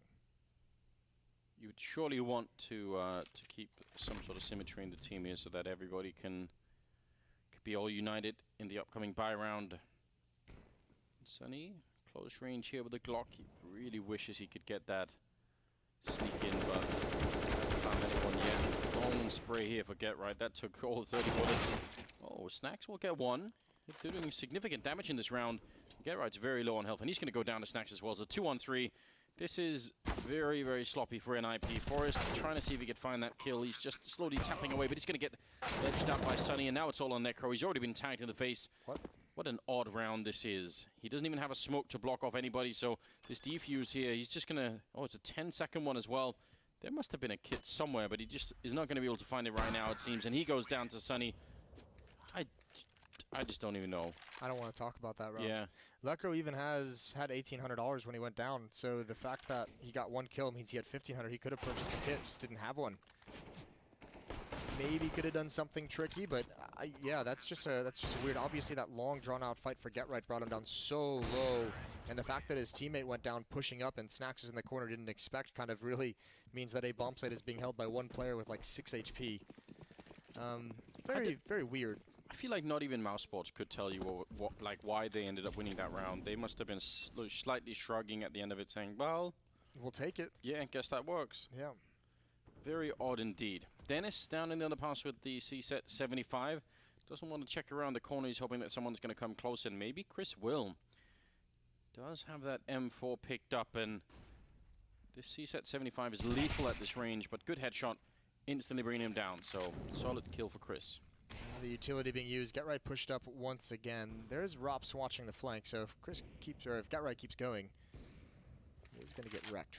Robin Cool going to have a chance here. Ooh, that's a nice timing for Get Right. Better shooting from Chris J. Tapping away. See how measured he is. Not bad. Takes out Forrest with, I believe that's his own gun. That's kind of a dick move. Yeah, a little bit, isn't it? And there he is. They could do like a Boney M remake of his name, Moses. Is that a Daddy Cool? Robin Cool? A what remake? Boney M? You know that song? No. Daddy Cool. You must have. Come on. No. How can you not have? What a disgraceful human being. I have no idea what you're talking about. Either of you. I even got the producer yelling at me as well. So you've both lost me. Well. Yeah, Mouse Sports is back into it now. 5 players surviving. They have the AKs. They have plenty of money on Oscar. This one, that loss in the previous round really hurt NIP. That was like the red carpet was laid out to the victory of this entire map. Yeah, all they had to do was keep going. They're like one of those, horrible videos on the internet where people celebrate right before they get the finish line in like some cycling race or something. They put their hands up and then they crash and lose the whole thing. That's what's happening to NIP right now. Yeah. That makes sense. I was going to go more with like the red carpet thing with like someone like a heel breaking as they walk down the carpet. I don't think they're wearing heels, Moses. I don't think this metaphor is... yeah, they're also not on a bicycle, so let's calm down. There are mopeds on this map, aren't there? It's sort of like a bicycle with an engine on. Yeah, fair play. I'll let you win that one. Oscar with the peering up, going for a pick. Now he's feeling a little bit more confidence. Oh, that goes so blind, but he recovers. Sunny couldn't handle it. They talked about him on the desk, and for good reason. He's been such a strong and consistent player, but misses a big opportunity there. Yeah, definitely. One of the people that have sort of escaped the Finnish Counter-Strike scene that has been looking a little bit strange for a while, but I think it's going to make a pretty big comeback eventually. There is a lot of talent in Finland, and I think, like I said this a while ago, but I think there's going to be even more in the upcoming year. Yeah, you've been mentioning that the Finnish scene is gonna blow up. Yeah, I definitely think so. Shout out to our boy Natsu. He's actually part of the reason why I think so. Yeah. He's involved on a grassroots level with a bunch of different things. So I have some inside info, Moses. I'm not going to lie. Of course you do. But this angle from Get Right, if he's on top of the, I'm only looking at the minimap. If he's on top, yeah, this can be a tough angle to work with. He's backing off of it. Rez is close up. He has no backup inside. This is all Rez. Early warning. He's got one kill. He's going to build upon it. He grabs Snacks and can't hand it to Oscar, but he's done his job. And now Get Right. See, that one with the corner of the wall is tough. Yeah, probably a kill that he could have had. He does leave Rops on 30 health, and this is very tricky. 2 versus 3, hiding right around the edges. Dennis. Oh my God, what a save! Robin Cool right back at it, and now Oscar's out with the AWP. This could be a horrible round for NIP to lose. Oscar waiting for the time to stand up, close range, and he does actually get the leg shot on Forrest, but somehow NIP get to live through the round, and I don't know. This is a crazy end to this game. It looked like NIP had already done it, but now they have to fight for absolutely everything. Double for Lecro, double for Rez. Yeah, and they're going to have to drop some weapons so they're not out of the woods just yet. This is a great hold from Rez. Really slowing things down on that hit. Tough fight for Get Right to win, but he brings him down low, and I cannot believe Rop saved him from there. Oscar's going to be frustrated. That was a leg shot. NIP buying back into this round and dropping weapons over and getting everything they can out of cash. 4 players beneath $1,000, 3 of them beneath $200. So that's not ideal. Meanwhile, Mouse Sports still has, you know, a very strong buy here, plenty in the bank afterwards to make something dangerous in the next round. So NIP's going to have to fight and claw for every single one to close this out. Oh, that Molotov actually, the timing is godlike. Lecro with a grenade in hand, but that's a headshot from Forrest. That M4A1 is just looking so good on him. He's the one player that can make it work. I mean, everyone's abandoned it. He is in a category of his own almost. He is the last hero, last action. That's a great movie, Moses. It's pretty good. I kind of want to rewatch that now, actually. 24th round, 14-9, NIP. Back on the red carpet, Moses. Forrest again, going to be flashed, but unflashed just in time for that one kill. Could have been a double. They're going to take down Lecro. He was so soft from earlier. So a 3-on-3 with a slight health advantage here favoring NIP, but the retake off the B bomb side is almost always tricky. Good smoke there. Sunny going to pick up the bomb, and no punt yet. NIP being very aggressive, and Robs will take down Rez. Bit of a flank, and they could have maybe waited for this. I think they wanted to try and create a bit of a diversion, but Get Right wasn't really in position for it. And now Dennis is down, and they can probably guess there's someone coming here. Can't stop the bomb from going down. And this would be a very, very tricky 1 versus 3 to win. And I think Get Right's already realizing they don't have the money to throw away these kind of guns. So miscommunication, I would say, for NIP in that retake. They were very, very quick. Just a little bit over-aggressive with that smoke, because there's plenty of time. You can see exactly what Mouse Sports does. As soon as that smoke comes up, you're right. It does kind of make you scratch your head and say, what's going on? This is not a normal smoke to see in this situation. And everyone kind of stays away from the bomb plant. Everyone keeps their eyes on it. You're not going to sneak out through there. Obviously, Rez thought he could find that duel out towards Van. Didn't pan out in his favor. Good win for Mouse Sports. That was so close to being a disaster, though. I cannot believe nobody cleared that ladder room. No one even looked into it as they crossed by. Forrest easily could have had a double. It was a very quick reaction from Oscar to punish him. I think Forrest obviously assumed they were going to check it, because otherwise he could have actually just waited and they would have all walked past him, but it's just so wild that no one looked. I think that's because you're exactly right. Otherwise he would have had his trigger discipline, right? But he sees that first one, he's expecting someone to glance left. Yeah. Also because he was just flashed and checked a couple of rounds ago, so he probably just felt like that was going to happen. So now we're kind of back into it here. NIP, sure, they have a 4-round lead, but some of these rounds are going to be just pistol rounds or maybe force rounds if Mouse Sports keep winning. So it's closer than it seems once again. I think this is going to have to be a double save scenario if they don't turn this one. Maybe one more right after. I just don't think they'll have the money to fight. Mouse Sports doing their best. It is Rops with 19. 3 players on 16 for Mouse Sports, and then it's 3 players on 17 and Forrest on 16 for NIP. Everyone is very, very close together. And now the scoreline is finally starting to match what the scoreboard would tell you. Yeah, this game definitely has been... It's 13-7 at one point, Anders. Yeah, I can't believe it. I mean, Mouse Sports are a very persistent team right now, and you could imagine the frustration must have been growing, all of those rounds being so close, and they weren't able to win them. But it paid off for them to hold on to it, and starting to see if they can make their way this way. Lecro is actually slightly famous for his deagle, and for good reason too. Going to be right at the angle, does miss the first opportunity. Now there's an AWP out there waiting for him.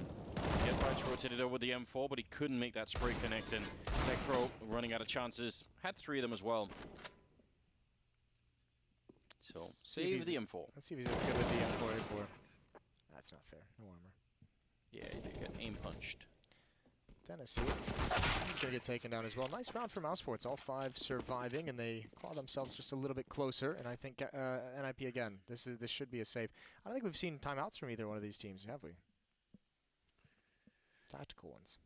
No, not as far as I can recall. They just want to keep going at it head to head here. NIP, as you said, it would have to be double save, so can't really buy in this round either. Maybe some pistols upgraded, but not much else. They kind of need to find a way to finish this, because I feel like Mousesports are really, really starting to wake up now. A lot on the line here for the first match in the Legend stage. It's starting to feel like that. They're starting to get that, like, cornered animal feel, where it's like that's when it's at its most dangerous, and this is where they're just like out of desperation going deep into the playbook, doing some crazy plays. Chris J, this is the 2nd time he's done this, and it's been in the past 2 or 3 rounds, and this time that nade and then P250 headshot combo is not a fun thing. Actually, Mousesports have thrown that exact smoke and gotten up catwalk a lot recently, and I think they feel like that's their bread and butter at the moment. That's long range. Just Dennis somehow finding that kill.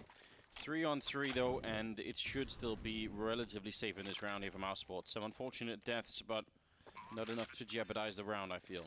Well, if GetRight can do something with this AK-47, it remains to be seen if he wants to actually challenge, because we know their money is just so low.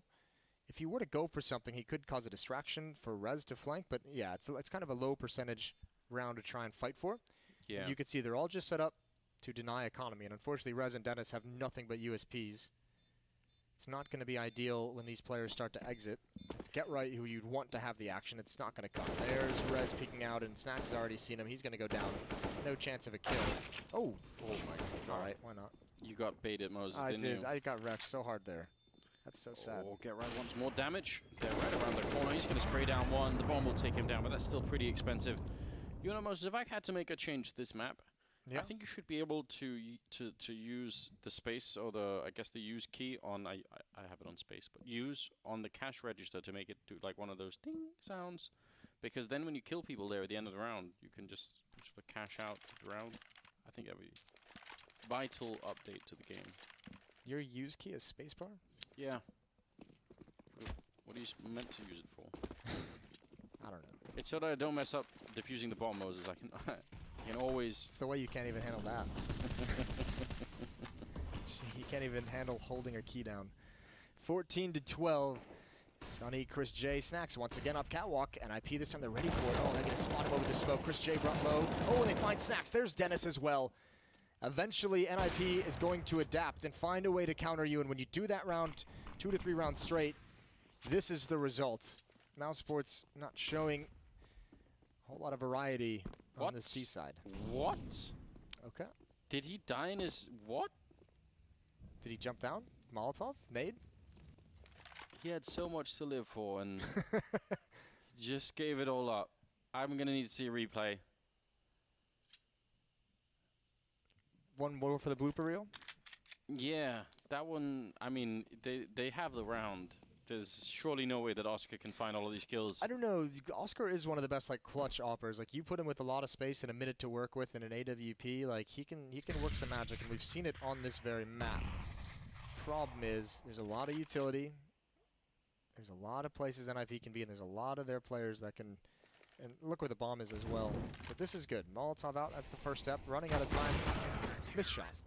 Yeah, the perfect idea, though. It's not a bad call at all. 15-12, though. NIP now at a match point. He's got a little grin on his face. He did something silly. Yeah, this is all good. This is perfect. Now, what happens to Rez? That's the only thing that I really care about. He just... Oh, what? Did he just, like... Did his brain just stop working? A little bit. I think maybe he... Yeah. I think it just turned off on him. Can happen to the best of us, Moses. Brain blue screened and walked into the fire.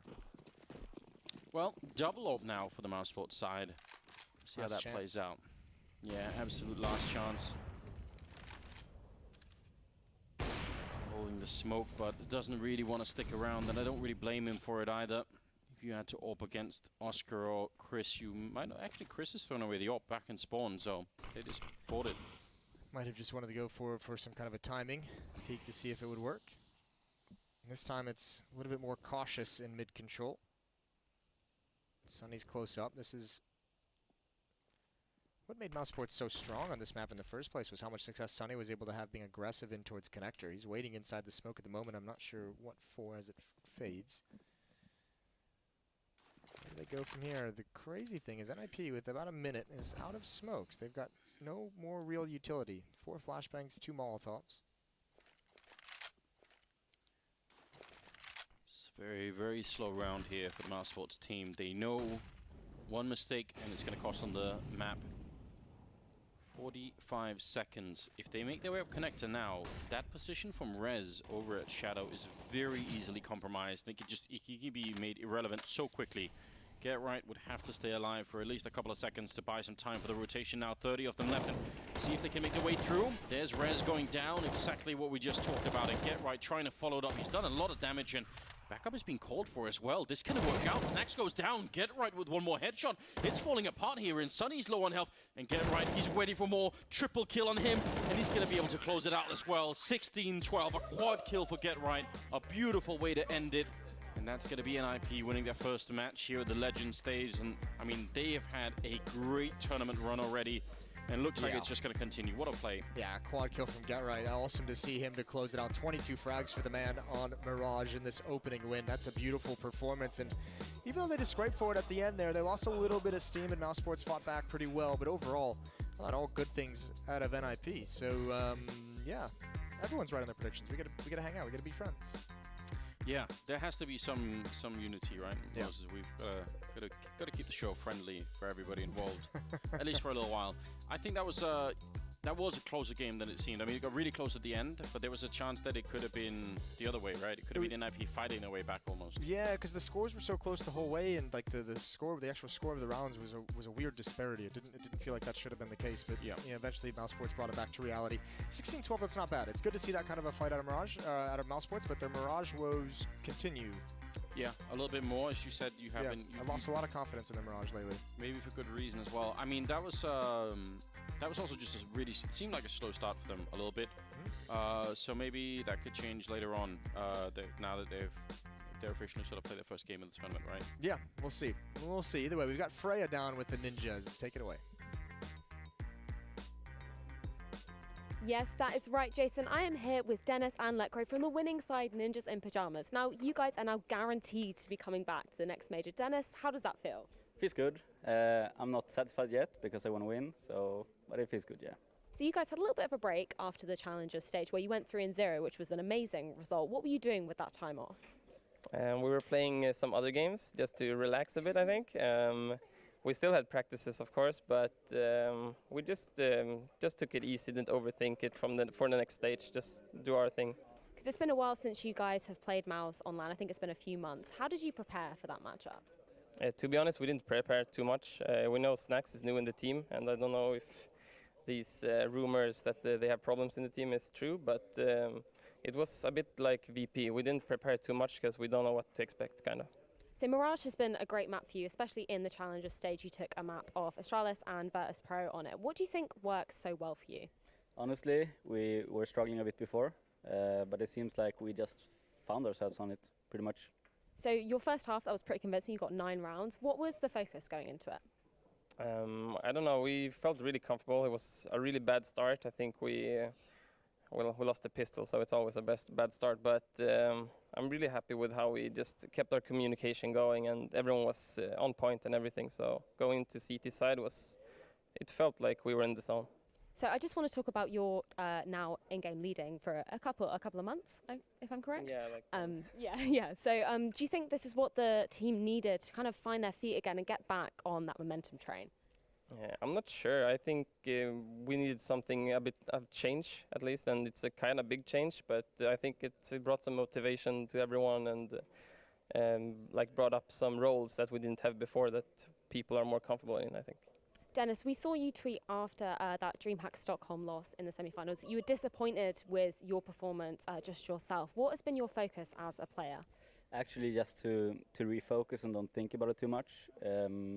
I'm still not happy. I want to be the best, of course. So I always have high expectations of myself, so yeah.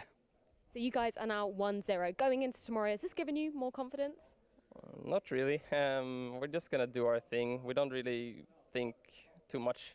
Yeah, kind of. Well, thank you so much, guys, and congratulations again on the win. We're going to head back over to the analyst desk.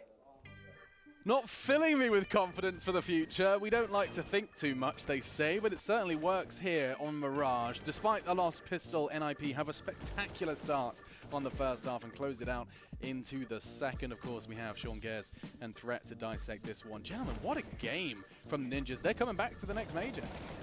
Yeah, it's very impressive to see, and especially how they kind of combined their Puggy style with just smart calls from Lekro. It was a real nice combination. Lekro fragging, as he seems to be doing time and time again, manages to pick up some spectacular rounds for NIP 4 in that round, Sean. And all round, they're saying they're not thinking. We saw a little bit of structure coming out from the Ninjas. Yeah, it's kind of what I was alluding to in the pregame segment, where they have really good hits on both the bomb sites, and they have strong mid control leading into both bomb sites. So they have a full variety of strats right now on Mirage. Their depth is definitely showing on the map. And I really liked actually what I saw from them throughout the entire map, other than that weird Glock eco that they lost late in the second half. This one, it's right on your screens now. Snacks gets 2 with a Glock, and the rest is history. Yes, but they managed to keep themselves cool, calm, and collected. Indeed, they collect themselves this round and the game. I don't think they did a single regular default ST with the catwalk smoke and just pushing out middle to the boxes. No, but something that they did do really successfully is they did that weird dry run out mid. And they ran that 3 different times. How dry are we talking here? We're talking real dry, Alex. Okay, like Sahara dry. Yes. My goodness, not a single flash? Maybe 1 flash. Okay, so we're talking maybe more like a Sahara with an oasis in it. Yes. Okay. Deep, you can maybe see in the distance. Maybe it's a mirage. See what it did there. But they did a really good job of controlling the times that they used this throughout the half, particularly when Oscar couldn't afford an AWP, or when he could afford one, their economy wasn't, strong enough to actually stop that try run out. Yeah, and I mean, something that I think I want to focus on as well is that Mirage they were god tier. Yanko, when I was sharing the desk with him, would describe Mouse as the very best team in the world on that map. Of course, roster changes since then. And I'm looking at their Mirage results. Of course, add this one to the tally. They're actually, they're 5-7 on this map, losing to teams such as North. They've lost to the likes of, let me get it right, MIBR, Astralis. Admittedly, they're losing to good teams. NIP now added to that list. But what was kind of jumping off the screen to you, Threat? What was going wrong for Mouse? I think it's Oscar. He used to be probably the best AWPer on Mirage out of all the teams. And also they had probably the best A anchor in ROPS as well at the same time. And I think Oscar's struggling a lot right now. He's going for weird mid peaks. I would like to see him go more aggressive on both A and B, maybe go aggressive Palace. Right. Maybe one round he go aggressive B. I don't think he's playing dynamic enough. Do you consider that a trap that some people fall into and feeling like mid is their responsibility when they get the AWP in their hands? I do think I see that out of a lot of teams. And also I think Chris hasn't really found the openings that he used to find on Catwalk. So both their AWP players are kind of struggling on the map. In this game, though, I think it killed them that they lost 2 1v2s at the B site and a 2v4 at the B bomb site. And you can't afford to lose rounds like that in a single half of Counter-Strike. So even though they won the pistol, you saw them have a terrible half because of that. Yeah, it was rather brutal. In fact, when we bring up the head-to-head, it does look rather brutal for one member. It was Sunny who struggled as a team. Of course, individually, you'll see his ADR stacks up nicely versus Lekros, and we considered him consistent. He certainly continued that here in the head-to-head, brought to you by the Predator. Yeah, I think Lekros started the game super well. He kind of cooled off towards the later stages of the game, and Dennis shined at that point.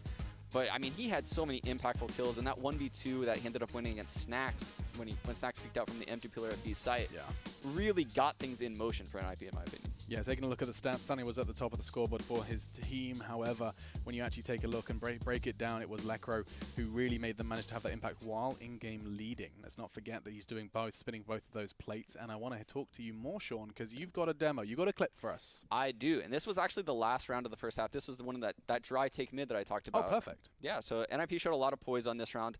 And what ends up happening is they dry take mid at the start, like I said, maybe one flashbang comes over the wall. And they do this because they know Oscar can't op mid. They get these 2 opening kills. And Girai is actually the 4th player mid right now. They have one guy holding the upper B push.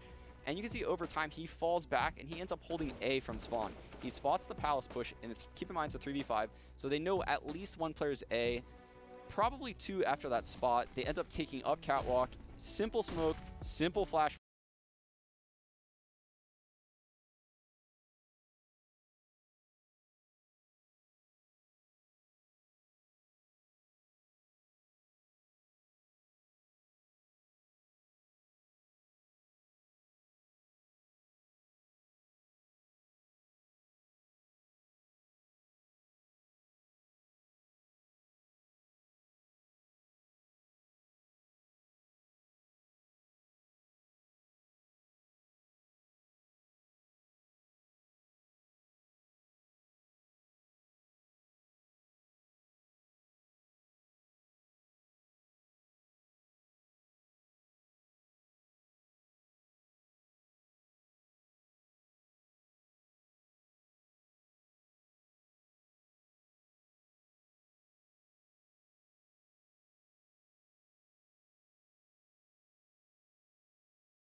A tasty one for you to warm you up. It is none other than Na'Vi versus Astralis for our first day of the Legends stage of the FACEIT Major live from London.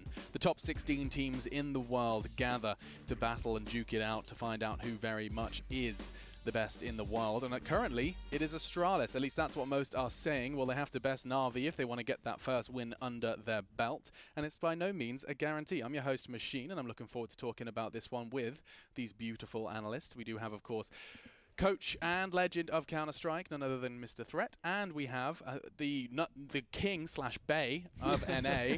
They call him Sean Gares. Now, of course, I was supposed to tell you about social media, and if you want to tell us who you love, who you hate, and everything in between, because that's what people do on the internet, you can. #FACEITMajor. Let us know and keep us up to date and join the conversation with everyone else who's watching at home. We get the opportunity to watch live right here in the studio. We've been hearing their comms, and I tell you what, Sean, if you ever want to treat yourself, now you've got kind of, unfortunately, 2 non-English speaking teams, but when you've got like the 2 English speaking teams, sit your ass down here and listen, because the comms are so much fun to Dude, listen to Complexity and Tai Lu was a treat. Oh, that's true. Yeah, they were good. They were good to listen to. And that was, of course, wild. We've had both of those teams pick up the first win and guarantee a spot at the next major so far. Surprises keep coming, and I can already hear Na'Vi starting their war chant.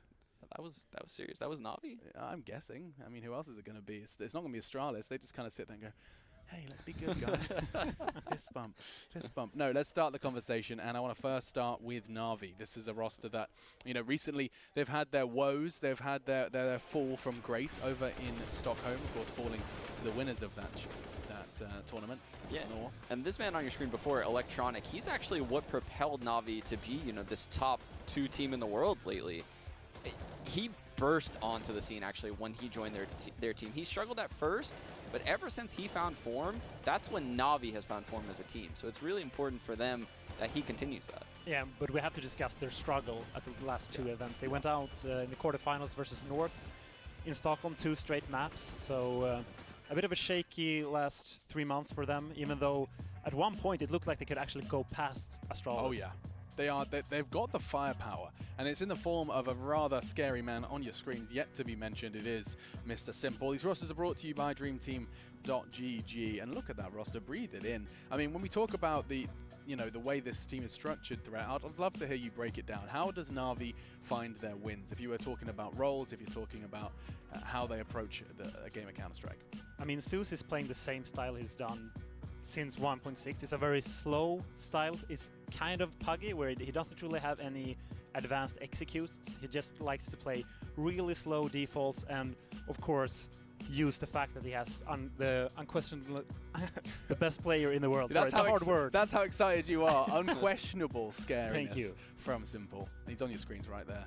I mean, there is very few arguments against that this guy is one of, if not the best player in the world. He can get away with things no one else can. Yeah, I've actually never seen anyone quite like Simple in my entire CS career, even dating back to 1.6. He is dominant, unlike anyone I've ever seen, like way more so than Cold Zero's era or even Olaf's era. Simple takes over games in such a tremendous fashion as an entry fragger, clutcher, Opper, Deagle. Like, he does literally everything. Yeah, I would almost consider him the best opper in the world. Yes. The only reason I don't want to do that is because it's not an opper.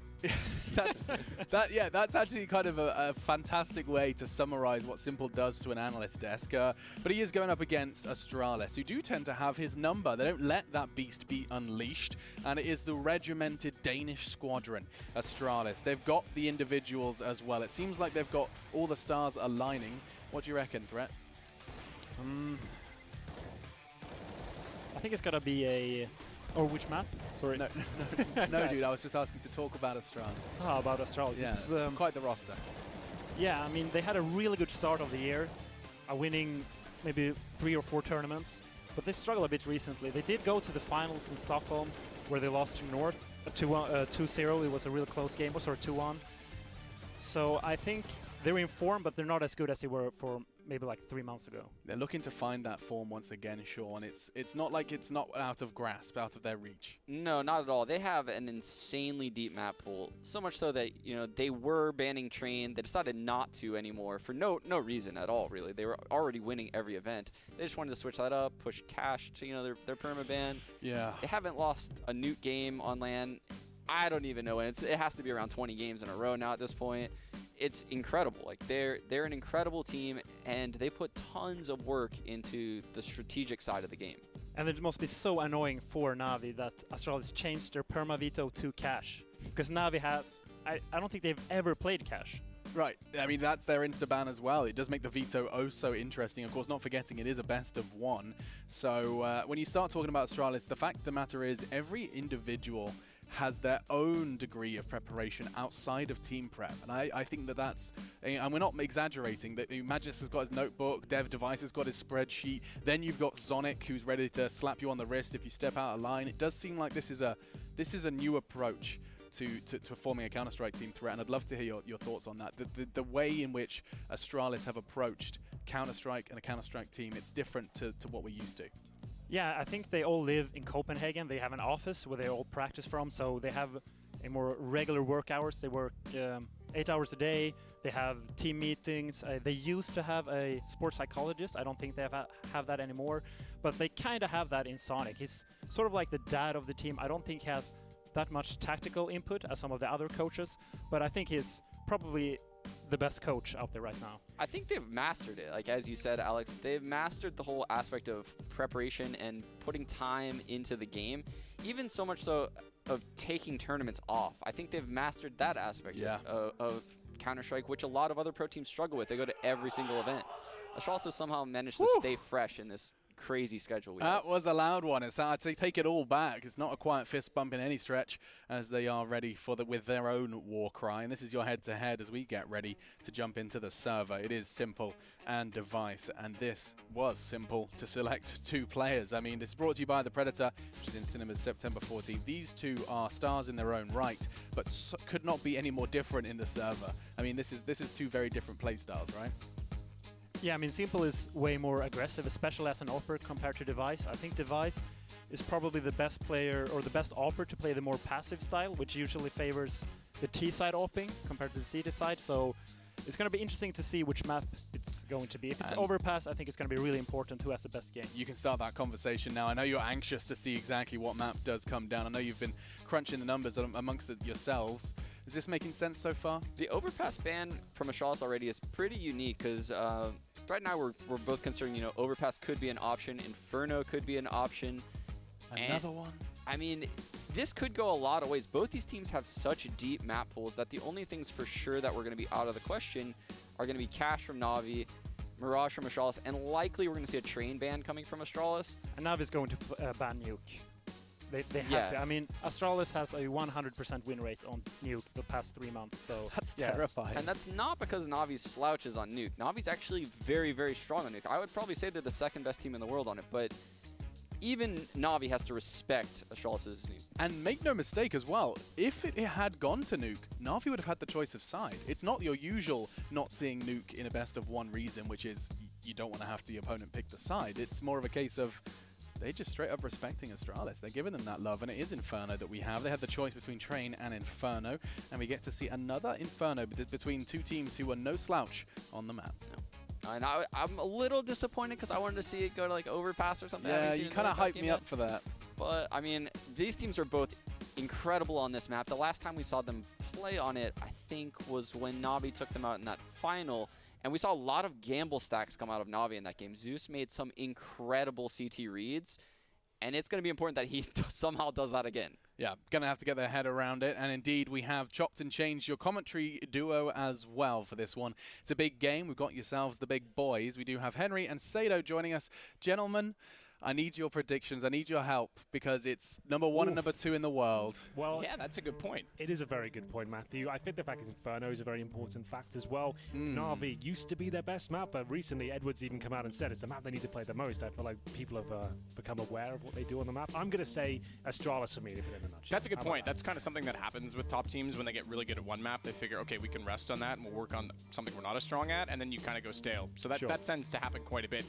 It is number 1 and number 2. I was really tempted this morning when we put in our predictions to go with Na'Vi, but I gotta go with Astralis. I know they didn't have the best dream hack, but I think that they can turn things around in this event, and it's another major where I think they are the favorite. It is so hard to look past the Danes. What about you guys on the desk, Sean?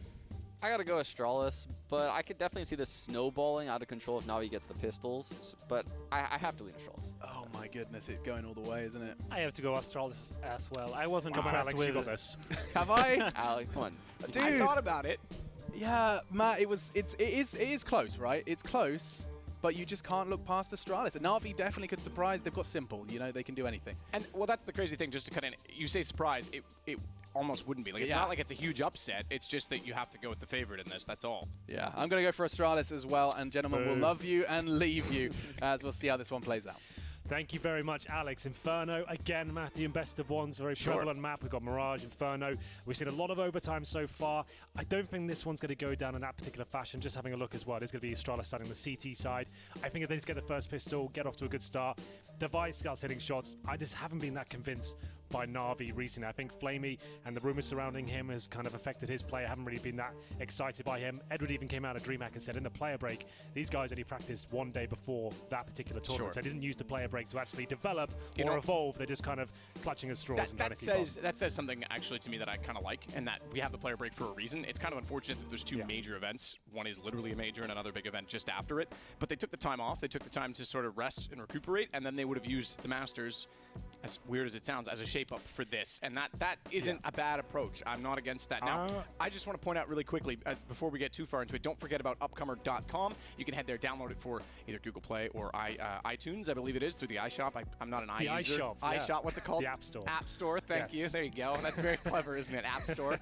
And you can download it. Don't forget you can vote on some of the plays throughout this entire event. So that's my point. Listen, the whole R&R thing, you either got to use it strictly for practice or strictly for rest. I think an in-between is going to right ruin down both. the middle, as in you get 2 weeks holiday, right? And you get 2 weeks of boot camp and changing strategies because everyone's complaining they don't have enough time to do this because of all the tournaments, but a month holiday seems a bit excessive. Sure, as long as you put it in chunks, right? Sure. If you're kind of practicing here and there on and off and don't actually get a full vacation or don't actually get full practice, I think that would ruin it. So, well, ladies and gentlemen, we're off. This could be the game of the day, Na'Vi versus Astralis. It is Inferno. You are going to see that infamous CZ on the CT side designed to shut down the rushes. Banana Rush could be coming from the T side as well. They're grenaded towards the top. It's Zipex to defend, and he's playing tentatively at the top here. Doesn't want to overcommit and potentially be gunned down by those Glocks. So Zipex with the pistol, holding it back, has rotations already coming around to the site in the form of Glaive. Gives them a bit more support for it, excuse me, in the form of Device, who gets closer. So he's the one that came back through CT spawn at Zipex backside of the site already. They want to play this rather passively. Glaive with the CZ stays up close, still has a very formidable amount of damage dealt, although the patch has been in effect now for quite a while. We talked about we couldn't make a conclusion without a sample size. Sure. The one-shot headshot gone is one thing, but the fire rate and DPS, if we want to borrow the term, is still really powerful. It hasn't been as outrageous, I'll say that much. I haven't been as upset as I usually am when I watch the CZ in motion, but overall, yeah, I think the balance has been relatively successful. Either way, Matthew, we are going to be getting into the sub 1 minute mark, and you can see an A side of attack coming in. Smokes towards the pit and the library, perhaps. Flash over and try and bully the pit. But Magisk is an absolute king of this position. We'll see if he can hold on. Nice kill from him. Only good for one, and Simple with the P250 will start to do work here as they swarm the A bomb site. That should be bomb planted. Of course, in the pistol, the CTs are going to go for this. They've still got time to recoup. There is no kit available right now, but Glaive has got the smoke. Big kill from Simple to get the shot immediately toward Magisk. It forced Dupree to respond from underneath, but it left him in an awkward position because they were able to get past the hay bales and then surround him in the small pit. That's basically what opened up the site. So Simple to hold off toward the pit now with the plant down in. A little bit deeper, he can still see it. Zeus will sit right on top of it. They even smoke it off on their side to try and get the CTs closer, but Simple has vision and all three coming from his position. He'll call that out. Zeus tries to get above the smoke and deep inside of the site. It's an easy rotation back out into position for Electronic as well. So Device gone. He wants to hold on to the armor, and it's going to be the round to Na'Vi. Well, Simple gets out with the P250. He's got the armor as well, and he can see why they buy that particular weapon. Has that one-tap potential. A player of his caliber can cause a lot of destruction there. His teammates find him some space. He takes some of the aggro. He comes out, finds the shots required, focusing the pit and the bomb site, executes everyone in his vision. And as you can see, here he is coming out of the apartments, and just look how crisp he is. He's considered the world's best for a reason as he completely dispatches Astralis there. Huge round for them. Remember, it's a best of one. Two Titans here on a map they're both very comfortable with. It's a very, very important game. You've seen some of the results we've had today, Matthew. Some huge upsets and some scary looking games going forward tomorrow for sure. Either way, the MAC-10s will come out. We're going to have 3 of those, an AK-47 for Simple and indeed Zeus. And a force buy from Astralis. It will be Glaive and Dupree who have the CZ Deagle combo. Zipex, just a note, no armor for him. We'll have a look at his cash. He's trying to keep himself a little bit more level-headed. It's going to be Device, who has dropped to CZ. He keeps his money at $1,000. So there we go. Obviously saving up for AWP. It's going to be a tantalizing battle map. Device versus Simple. It's a bit of a classic. It's not a bad one, that's for sure. I mean, that's the thing as well when we make the predictions on the desk. You have to consider that Simple, at any moment, can turn a game on its head. Yep. And even when he's not completely dictating the pace, he's still prevalent.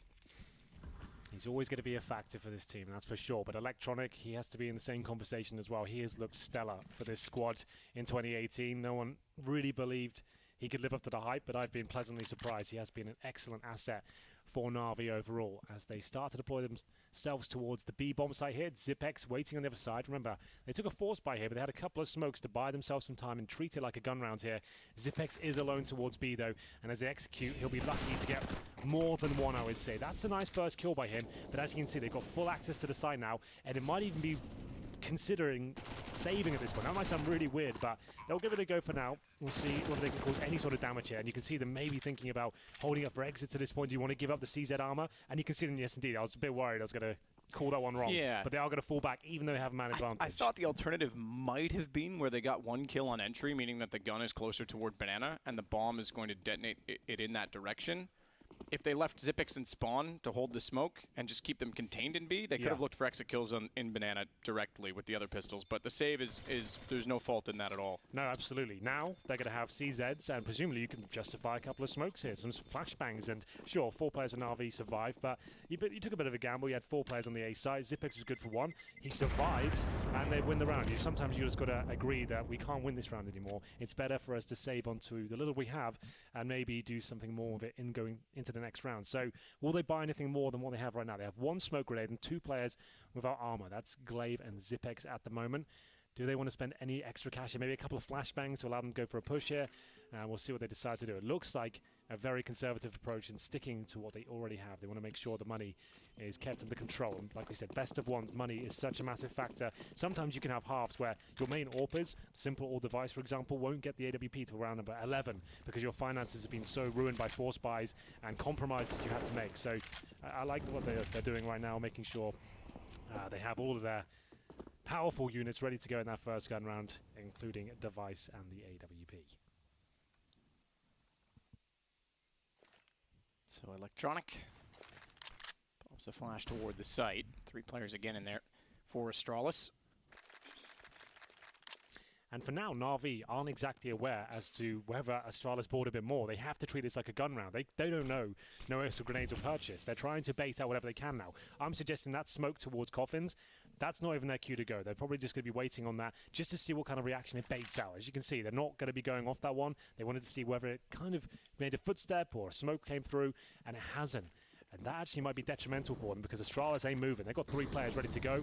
Molotov's coming in now. Here is the final commitment. Re-smoking towards coffins and Zeus with a nice entry. Great position. Zeus gets the entry, but Zipex overwhelms them from above, drops down, stays alive, pulls Electronic further into the side, and takes the aggro, but no point of contention for Dupree because he's a smoke down in front of him and couldn't push through to take away the advantage.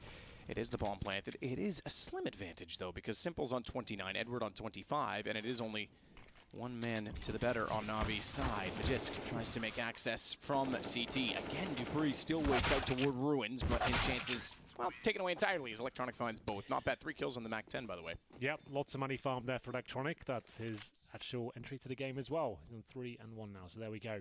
It will be the first gun round here, and indeed, Device brings out the AWP.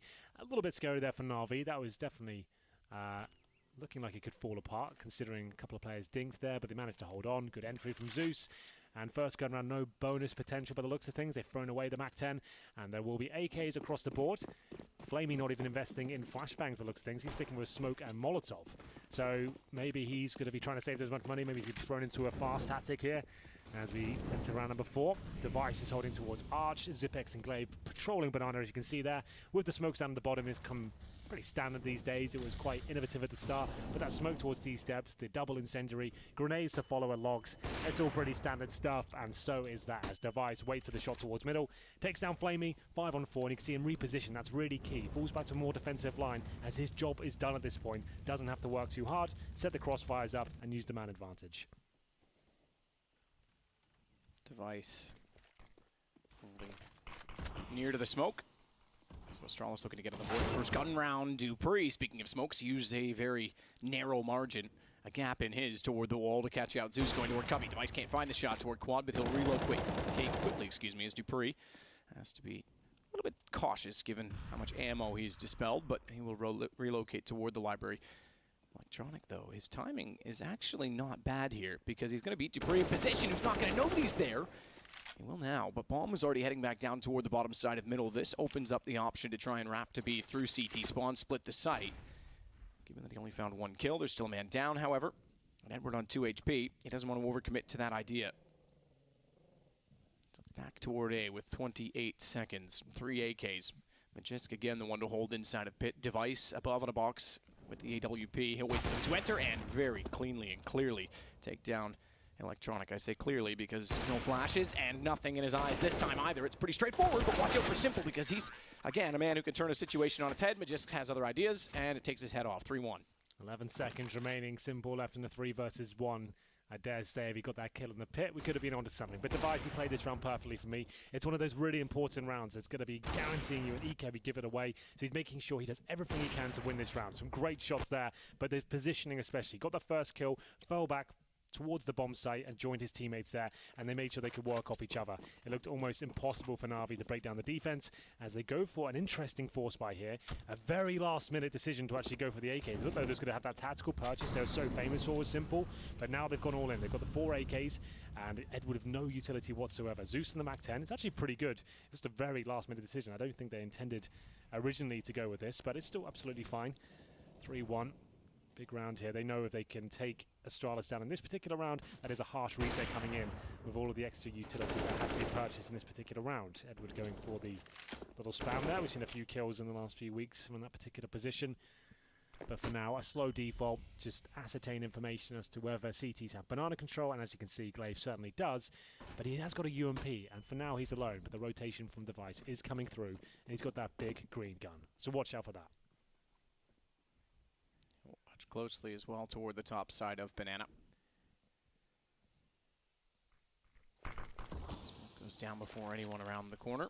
So he won't have the option to fire this time. He'll relocate toward the coffins. That is a terrible smoke on entry, but they will get one in front of Device before he's able to do anything with it. And a second one comes out to cover off. Front wall, good play from Device. Coffin's not covered. He's able actually to walk out. I thought he had way more coverage in front of him. So the smoke has a massive gap, which is a huge problem. They now know Glaive is still toward New Box, but they know Zeus is in the corner, and this falls apart for Na'Vi. That's poor execution. No one checked New Boxes there. That's really quite strange for me. You could see Zeus so focused towards coffins. No one's even checked New Boxes. Glaive's there with UMP, missed the first shot, missed the first kill, and still not being looked at. That is bizarre. But either way, it looked like an Astralis round, even from the moment they entered the bomb site there. Device hitting a fantastic shot on the boosted player there towards first oranges. He actually missed the smoke as they came through. You'd think that maybe would be detrimental, but it allowed them access, and he hits all the shots, so can't be too mad with it. Device with 2, Glaive with 1 of that UMP, and 4 players going down for Na'Vi. Just Simple saving the AK. They will be eco this round, but Simple with an AK, as you've mentioned a couple of times, he can actually take control of situations himself. Just look at the shot for a second. That is beautiful. And carry the round. This is a round we used to call tactical purchases. If Simple would buy a single AK, his teammates would be eco. You still thought they've got a fighting chance because he can find entries, they get another rifle, and it snowballs from there. All it takes is him just working slowly and trying to find his opening. Good read and react from Device there as well. Those smokes, there was a poor one on entry, and then a very poor one toward Coffin. Served its purpose so much as pushing the AWP back, but then he instantly, as I say, the read and react, realized that he had room to wiggle, worked back out. Glaive had called that they hadn't really entered the site yet, and hits a splendid shot just inside of the smoke. So Astralis pulling things back in line after a slow start, you could argue. 3-0. Talking things over in spawn. Not really much to discuss, though. They've got one Deagle and that AK, but I guess just discussing with Simple where he thinks he can cause damage. They've been focusing primarily towards B. Maybe that's where they feel like they can challenge, but as usual, Device has changed his position up now. He'll be at Banana solo. That's the first time we've seen him play that position, and that's what top AWPers do. They'll be changing their position pretty much every single round just to keep things unpredictable. He won't be Arch every time, won't be Apartments. He'll mix things up, and that allows them to have one player Banana in the form of him, and then 4 towards A, which allows them to have really strong crossfires here. But they may be playing a little bit too aggressively on the CT side, considering they're up against unarmored pistols, but there is always that dangerous AK, so we'll see whether they can hold it off. Coming to the 1 minute mark, it looks like they're posturing themselves back towards B, and as we said, Device is there. I'm not sure he's on the half wall. He's not. So he's just going to be playing right down here, a little bit of a deeper angle. He has got players towards the steps and indeed towards middle, so will he be caught off here? Smokes himself a little bit deeper, buys him some time. Decently gap in that, but misjudges when to fire and has to fall back. Ooh, in trouble there. Might. He's waiting to fire. That's what he'll use. Throws it deep. Forces them toward the cubby position. One's already crossed over. It's Edward that gets a little bit closer. Finally, he'll take down Flamey, which seems apt given the situation. And the utility used. 2 HP for Device. Can't really afford to peek beyond the coffin anymore because they can spray through that. His teammates saved him with that smoke as well. You could see Device was floundering a little bit there, but still he held them off. The good incendiary, that's going to be round guaranteed in my book at this point. We'll see whether Glaive can finish things off in style. There's the bomb going down as Device still alive and kicking here on 2 HP, but that's exactly what it's designed to do. Device gets the information, he's spotting deep. Sure, he probably should have hit at least one of those kills, but they were quite good in terms of baiting out shots of his. He falls back and he drops that incendiary at the last possible second. He wants to buy as much time as he can. Sure, he could have run it through the half wall, but they'll run through it and they'll probably catch him on the side. But he drops it right at the mouth of the bomb side there. It's such a wide open area. They really can't justify pushing 5 players through there, especially without armor. They'll just melt. So he holds them off. He doesn't find all the kills, but he stays alive, keeps the AWP up, so that's absolutely fine. And we go into another very awkward situation here. Remember, Simple saving that AK got no money, Matt. So he's on a Deagle, 3 AKs, and a MAC-10. It really isn't looking too good, especially when your superstar player only has the pistol, but he has done some pretty unspeakable things with Deagles before. I'm sure he can do them again.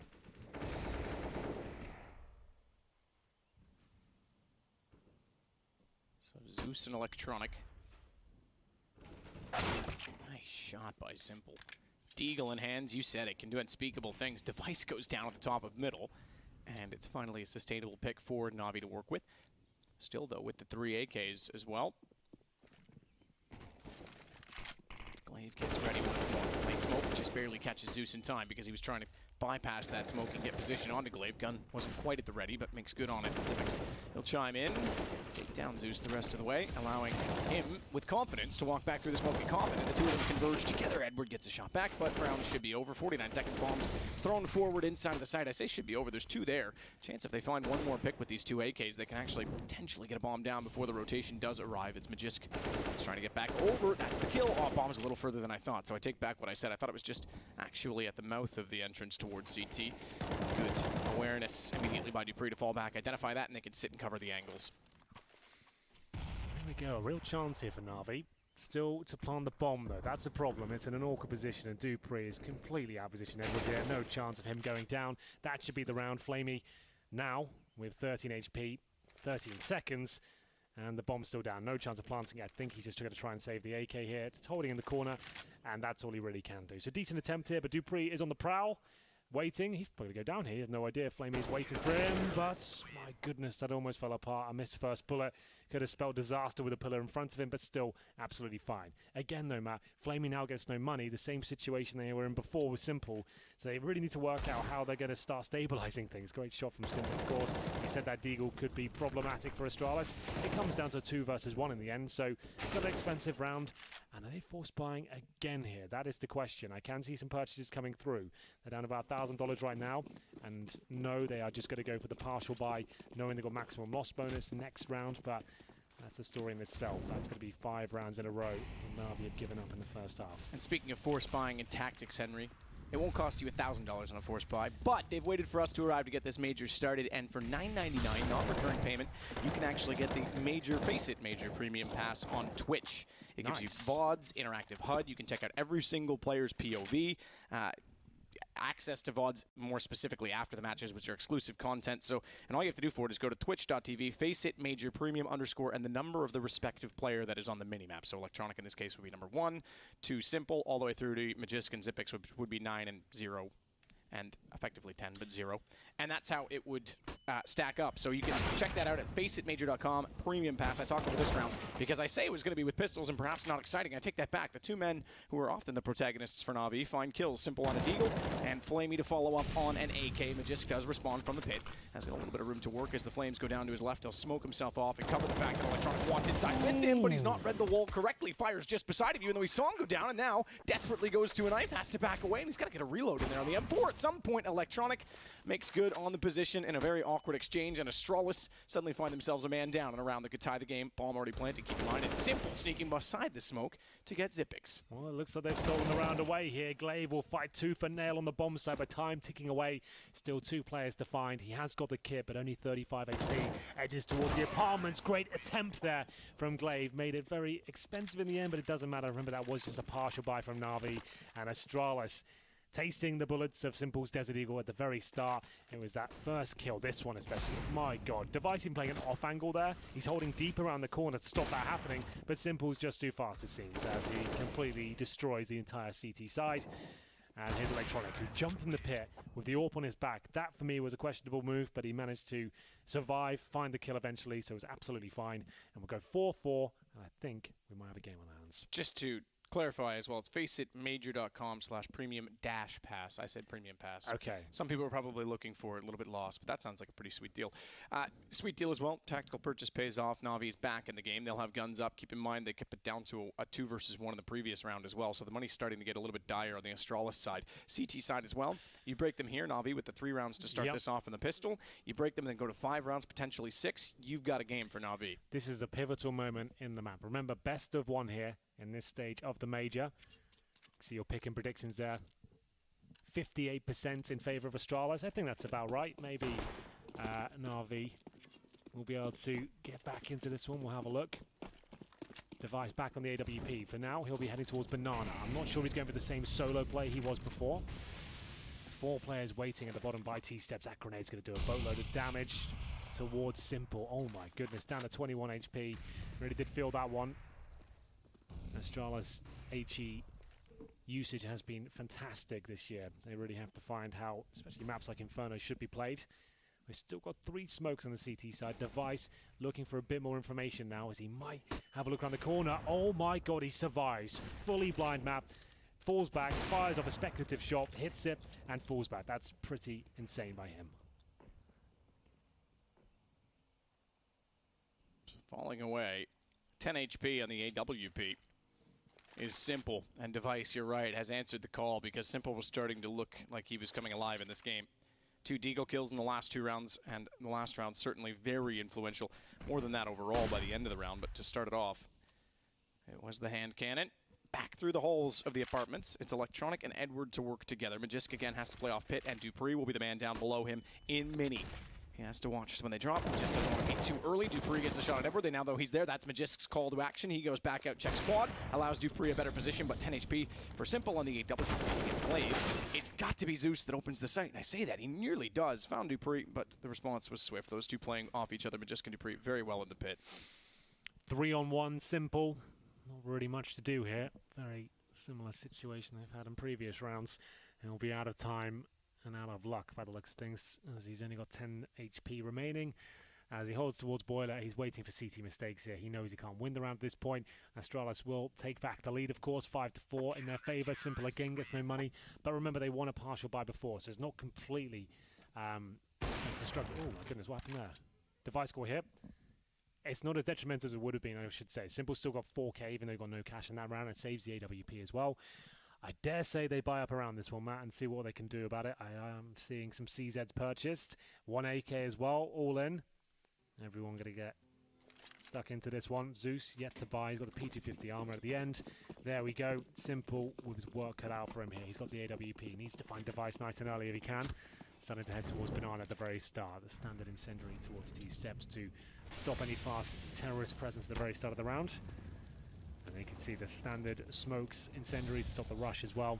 HE's going in towards logs. No real damage done just yet. Electronic takes a bullet. They spam through the smoke. Simple, waiting for his chance to strike. So Glaive this time to be the one on the aggression. Big round again for Astralis in the last to make sure that they secured money, secured the situation. It is crazy that on day one of the Legends stage, we get team number 1 and 2 respectively in the world playing off of each other. Keep in mind that that is only possible because all the Legends respectively play off against the new challengers. Yep. Astralis is one of those, given Cloud9's run at the incredible E-League victory that they picked up earlier in the year. So they actually knocked them out in group stages there, believe it or not. It's a mad world we live in. It is, yes. That is what happened. All now around me are familiar faces. And now you look at Cloud9's current complexion coming into this major. What a turnaround that's been like in terms of going from the champions to probably not even the conversation to win this one. You know, it's kind of strange how Counter-Strike can turn on a dime like that. But either way, 30 seconds now, as remember, this is the force buy from Na'Vi. Perfect incendiary there from Dupree. That's going to buy Magisk a boatload of time here. And the bomb goes down. They're looking very comfortable. They've got a great setup on the A side. Magisk especially, always such a safe pair of hands in that pit area. I don't think there's any chance. I think he'll save that AWP again. Electronic will have a desperate push solo towards the A side there. And Simple again has to save the AWP. No real choice. But just a fall back, and he might not even survive here. He knows he has to fight a little bit, so he's going to go for his first kill. Probably drop back and reposition. Ooh, I thought he hit that. It seems like the sort of shot he normally would. And just to note as well, Astralis don't want to go for double AWPs here. They have experimented with Dupree as the main AWPer. They've experimented with Dupree as a secondary AWPer. It just doesn't seem to work for them. They're better off with this. This is what they know. It works. But they're going to stick with it, but looks things. Yeah, I think that that could be a potential weakness in certain situations, not having a double up, especially on a map like Inferno. You get onto a map like Cache. Yeah. But again, it's Train especially. Yeah, Train's actually a good point. I always think of Cache as the double op map, but you're right, Train's really good. Every map has potential for it, with the exception of, I would argue, Nuke to some extent. Yeah, Nuke, yeah, that's spot on. Yeah. But it is something they're choosing not to do. Remember, you go back to certain teams, Fnatic, they used to try and run 5 rifles on this map all the time too. Sure. So there is options. No, absolutely. It is always going to be a slight weakness. You don't have the option for something that's very viable, but at the same time, it's not a huge deal. Like Astralis have a major under their belt. They're considered the best team in the world. Obviously, you don't need 2 AWPs. But either way, this is the eco. Remember, the force buy did not work out. Simple, once again, went with almost no cash into this round. He's got $200 right now as he keeps surviving and not doing a whole lot with it, apart from saving the rifle previously. Same story, but actually died in the end as well. So Glock, oh, they're stabbing each other as well. You did not expect him to be there. Simple's even just stopped. Oh, look, they're staring at each other. They're going mad. Oh, man. He's pissed about that. Edward's like, I'm so sorry, boss. Please. please don't knife me in real life after the game. Oh my I'm God. so sorry. Why does Edward look so distraught with this? Oh, they're not having a laugh. They're actually having a proper argument. I'm going to suspect something. I'm going to suspect that they're not arguing about that. It may have been triggered from that, but there's probably more going on there than just... If they're arguing that much over a simple knife, that's concerning to me. It is cool to have the player cams like that so we can actually see the live reactions, because that was quite a weird moment. It happens way too often in Pro CS, stabbing your teammates, but either way, Device should be able to hold on to this one. Doesn't have to challenge again. Minecraft's getting a little bit dicey, but Magisk holds on, and he'll find 3 kills. Bomb down, Simple, no armor, Desert Eagle once again. He hasn't been hit by the enemy, just his teammates have stabbed him in the back. So 74 HP. Stabbed him in the face, pretty much. Yeah. Straight up the stairs. Oh, look, what's he up to? Yeah. Hello? They're trying to do the timer again. Yeah, exactly. Oh, yeah, I was just looking at the time too. No, 2 seconds. Okay. That freezes. They were just looking at him. This is actually a really cool detail, actually. Yeah. So it freezes the time that was left in the round when it concludes Sure. on the FACEIT HUD. That's so right, it froze at 2 seconds. So they didn't quite get it. That is what they were trying to do, despite Simple's best efforts to die. That's really smart, though, isn't it? If you have to give 1 CT up, you just like, Simple hasn't got money again. Yeah. That's perfect, and you should keep doing that. It's a really smart idea, actually. And Simple's got a UMP. The rest of his teammates on AKs. Okay, we've talked about this before. It was a bit of a meme for a while on Reddit. You got the world's best fragger with rifles. Should he be the one with the UMP, considering his teammate Edward is 2-9, Flame is 2-9, he's 10-6. Maybe give him the more powerful weapons, but yeah, it's their team, it's their decisions. Let them get on with it. Either way, it will be Glaive pushing down towards the bottom of Banana there.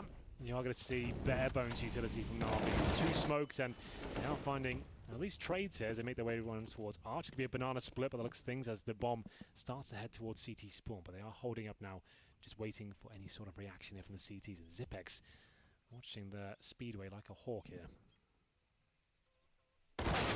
Good shot, Flamey. He might have been watching it like a hawk, but it's cut off. Glaive now has to guess which way they're coming from. He anticipates both. Doesn't quite get the shot lined up onto Zeus. That's going to open up the wrap toward B spawn. Or excuse me, B spawn.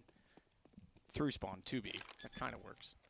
To get the bomb plant. So this opens up Na'Vi in a splendid 4 versus 2. And finally, the 5th round hits the charts. It's actually not a bad position to be in on Inferno, despite some of the complications in economy that they have had throughout this half, and some of the arguments we've seen them have, whether or not I think that was probably about more than just that simple knife, but it's now 2 rounds between them, and it's fine enough for Astralis, but it's still a question of getting into round 15 and having a full buy left over or not. I'm just seeing what they purchase here. Yeah, no, they're not going to have one. They'll be able to force it best. So if Na'Vi pick this up, there's a chance they can bring this half back. There's always a chance, but Astralis, you are right, on the ropes now financially. Great round from Na'Vi there. Nice little slow default, managed to get a kill towards the OpTic, we said, traded it out, and just held up. They realized that the Astralis boys would react and hold CT spawn, nailed the shots, Flaming with 2, just after I call him out, of course, and they'll be able to run over the B side, took everyone down in their path as well, with almost no utility available to them in round number 12. Orpid device this time, still at Banana. Not overcommitting, just waiting by the half wall just behind it on the corner, seeing if anyone dares challenge him. As the flashbang comes in again, might fire off the shot once more, this time not connecting with the target. Zeus checks behind the sandbags, clears out Banana. That gives them the position and the space required, the security, I guess you could call it, to align smokes, get ready for execution. Still simple watching behind them, waiting for their teammate, Edward, to get closer. So full execution on B. 1 man in the site only, and the next closest is on Speedway, and the man in the site is completely blind. Smoked off his glaive, but he still manages, with a bit of luck, to be precise, to find Electronic, and very well done, and struck back. He gives them the advantage, despite that they've lost the site. That is a tremendous job, being smoked off, Molotovs through, pushes and gets a kill. It's a ballsy one, but it definitely works out for him. It's going to be a 4 versus 3 now. 1 kit available, Device waiting for his chance of the AWP on the railings. They can't really push forward until that smoke's down. They will throw a smoke in turn back towards Banana, flash through, and really have to get their skates on right now as time is ticking away. Shot Flamey takes out Majiski's following it up. Simple now left behind the pillar, has the advantage because of his teammates' good work, although Dupree's able to push him out, take him down low enough and get the kill. Smoke to cover it off, can't stick the plan, but knows that Edward thinks that he will, given the tap, given the fake, but looks for the kit. I don't think he's got the time, so it's going to go 7-6, and Dupree does stay alive only just. He'll keep it AK-47, picks up a kit that's well removed, but at least a little bit more utility to carry over because, again, money starts to be a problem for Astralis. This is looking quite promising now for Na'Vi. Those last couple of chance rounds, remember the force buy of no utility, it works out for them, and that 1 versus 1 of Edward and Dupree time works in their favor. Flamey starting to come online now, Matt. That's good news for Na'Vi.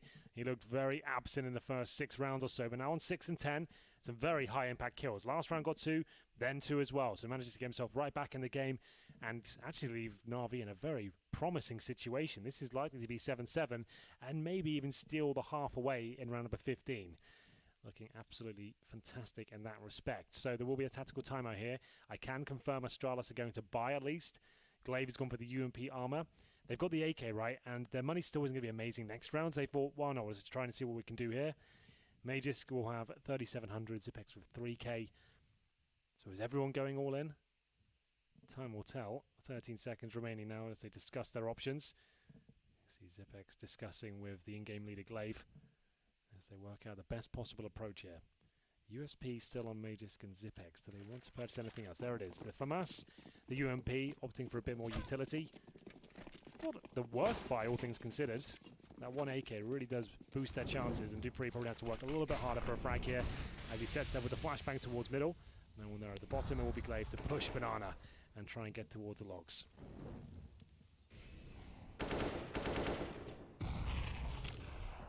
It's there as well with the 2 smokes toward those logs, but no further action as of yet. Zeus still just holding off toward the mid-stairs. The rest of his team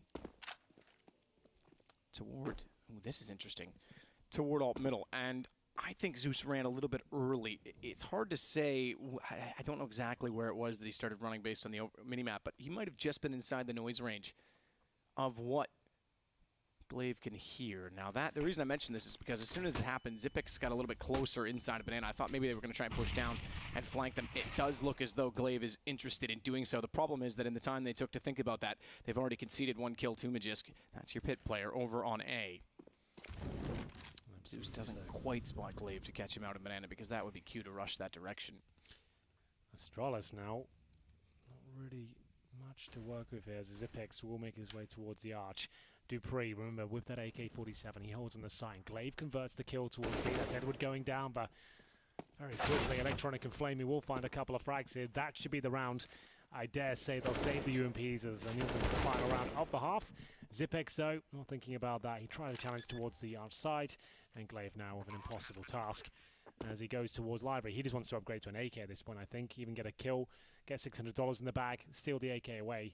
That's about as good as it's going to get for him as Na'Vi tie things up after 3 really excellent last few rounds. They've actually looked very good in terms of individual prowess.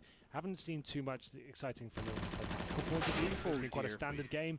Glaive a little bit unfortunate there. Sprays in the back. Flamey completely turns around and eviscerates him. So great stuff from him. Flamey really looking sharp in the last 3. As we'll find ourselves in round 15 here. Here's Edward getting it done. Not a bad shot. Open things up. Electronic, always known to have very crisp aim. Same story for Flamey. You can see them just going through the motions here just to get it all done. There we go. And will be the final round of the first half.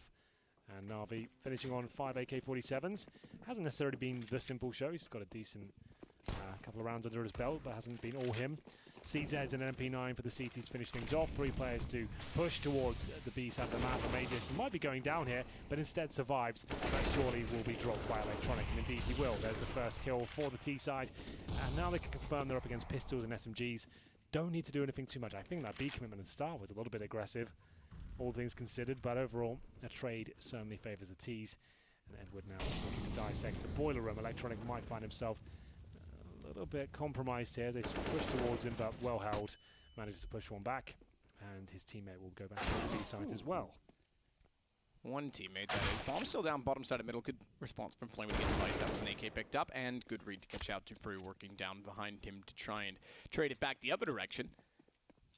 So this round going Navi's way, surely. At 8-7 at the end of a T-sided half on Inferno, it's pretty damn good. They did win the pistol in 3 rounds, but they controlled the half. They pulled it back in their favor, and there was potential at, I think it was 4-1, that they could have broke, excuse me, it was at 5-4 that they could have broken Astralis a little bit earlier. I just had to look back at the money chart, but that's pretty good. 8-7, and now over to the CT side. Not bad at all. They actually steal the half away.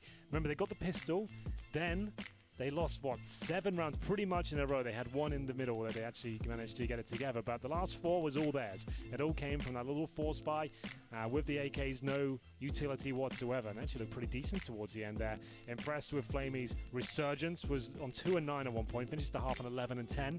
Second half begins, and I'm sure Astralis will use every second available to them to discuss how they can win this pistol. If the matchup is number 1 and number 2 in the world map, one of them winning both pistols is obviously going to be very influential on the winner. So I feel like Astralis know they need a pistol here, and we'll see whether they can pull it off. The buys are coming through. Device with the P250. Glocks there, of course, with 2 smokes, a Molotov, 3 sets of armor. So looking at that buy, with no HE grenade, I'd say this would be an A-sided attack, and the Molotov we use for post-plant or maybe to flush out the pit when they want to commit. Zeus toward the top of the stairs at Boiler. He'll fall back on it.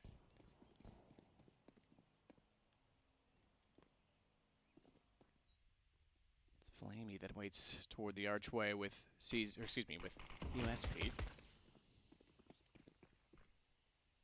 So they're getting more and more passive on the Na'Vi side, but in doing so, they have 4 players on the A site. So keep that in mind. Crossfires, therefore, become very promising. Forces Electronic's hands. He's going to get a kill before going down. Stays in the flames. Nearly gets away with the second one as well before Zipix can capitalize. But here we go. This is exactly it with the stack. Simple! Uncharacteristic to miss shots that close. And suddenly the round turns, and it's Astralis that have a 2-on-1 versus Edward. But look at the HP. Bomb's not yet planted. He knows it. He's going to try and capitalize. He's got the call that the damage was done, but Dupree Perfect with his gun, makes it 8-8. I really feel like Edward could have done a bit more with that. He probably had the information they were low and goes barreling, and I guess the idea once the bomb was being planted, at least it segregates them. One will be out of the equation while he can focus on the other, but ultimately just made a lot of noise. Probably better off walking around the corner and trying to find the first kill like that. It was just a little bit too obvious. Even with the HP, they're smart enough to position themselves into an advantageous situations. There we go. It will be Astralis picking up the pistol round, and we have a bit of a weird start here in the round. I'm assuming this is going to be a restart. Yeah, this doesn't look like it's anyone sitting around tactically. Now, Edward does. He's got his hand on chin. He's been pretty chill and spawn a few times. Now he is pressing buttons. Yeah, okay. There we go. Quick restart. Indeed. It looked like Edward was actually just chilling because I didn't see him doing anything at the start of the round. But the fact that both teams were doing it, pretty obvious. Well, there we go. Now the presumably get a force by hit. Just to note, they don't actually have to. Most maps you'd consider like a 12-3, a huge score. I'm going into it, but if you win the T side, I don't think you've got pressure now to force by every single round. It's best of one. I feel like they could have just taken Deagle, no armor. They will indeed go all in. Like they're a team that's been notorious for force buys ever since their inception, so it's fair enough. That's their play style. I just think statistically, if you're looking at this game, I would go for the Deagle, no armor, and save the money for the gun rounds.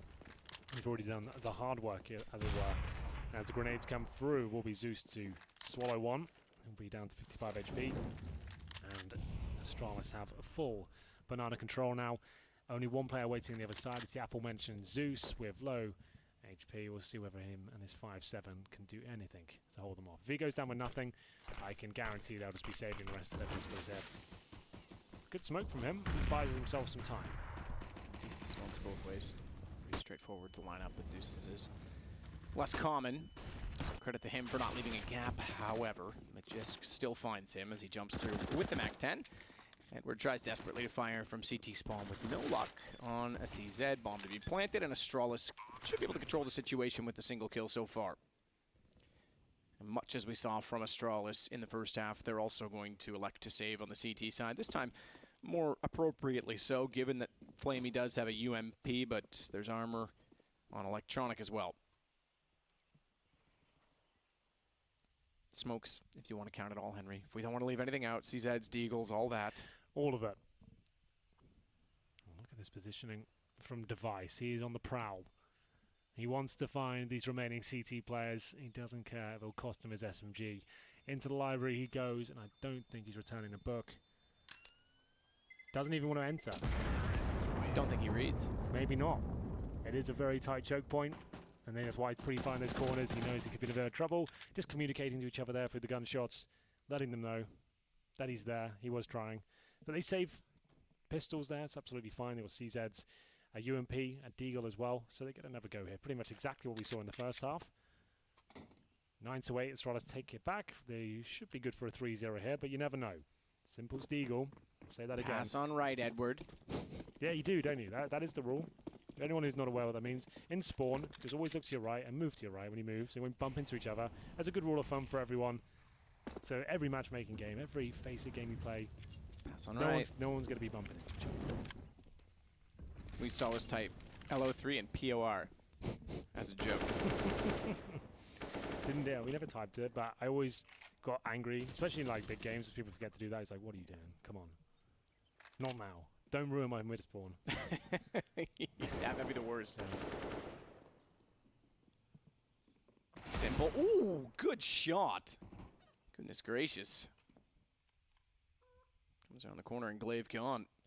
Might do it again. Whoa, same. More similar angle, I should say, but couldn't quite collect this time nonetheless. Na'Vi with the opening kill and good starts. 50 HP left for Simple. A little bit of blood left on the wall. It's fine. He doesn't need a band-aid. It's not that much blood. Flash from Magisk back toward the pit and allows Xyp9x in. Smoke down nade. The reticle, or rather, I shouldn't say reticle, the particles of the nade combined with the edge of the smoke, and he fails to see Simple in the corner. It's suddenly causing the round to fall apart because bomb is down. Dupree has to go back for it in a 1 versus 4, 35 seconds to work with. AK in hand, more so than any weapons on the opposing side, but they're going to bait each other into it. Electronic tries to give himself up and allow his teammates to get the kill. He just goes straight in and gets it himself. Very slow approach from Astralis, and it's certainly punished there. One by one, they are gunned down. It's the Simple Deagle. Once again, he didn't even have armor. He just kept finding kills. And Electronic joined in as well. Nice little cheeky angle there with the CZ to look towards the pit. You can see one by one, not necessarily anything done particularly wrong there by Astralis, just a bit unlucky with the opening jewels, but Na'Vi looking excellent there with the pistols. Huge round for them to win, but not out of the woods just yet. Astralis still have enough residual cash to get 4 AKs, a UMP, a decent amount of utility as well, and aggression here from the CTs. They want to control Banana. You can see Simple there, ready with the flashbang.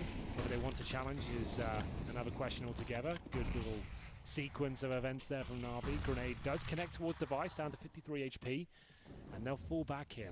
Zeus at least will go back towards the A site. They'll boost up Edward, and Simple's out of there as well. So a lot of confidence here. The idea behind it is they showed so much presence there. Obviously, only each CT can hold 1 HE grenade, right? They threw 3 at the start. Suggests there's at least 3 players here at the beginning, probably 2 once we get into the round. So they've left Edward there for now. Simple does rotate back over. Got an inkling they'll be showing themselves towards this side of the map. B bomb site. Simple and Edward both in spawn. Simple might cross over towards the site, but it's a very strong setup to have 1 boosted there. Simple wants to show as much presence as possible and essentially just bait Edward in. As you can see, he wants to make it clear that he's in this position, but Edward drops off and they're letting the big boy get up there. Fair enough. Backs off of it though. Big boy's going to rotate around to the coffins.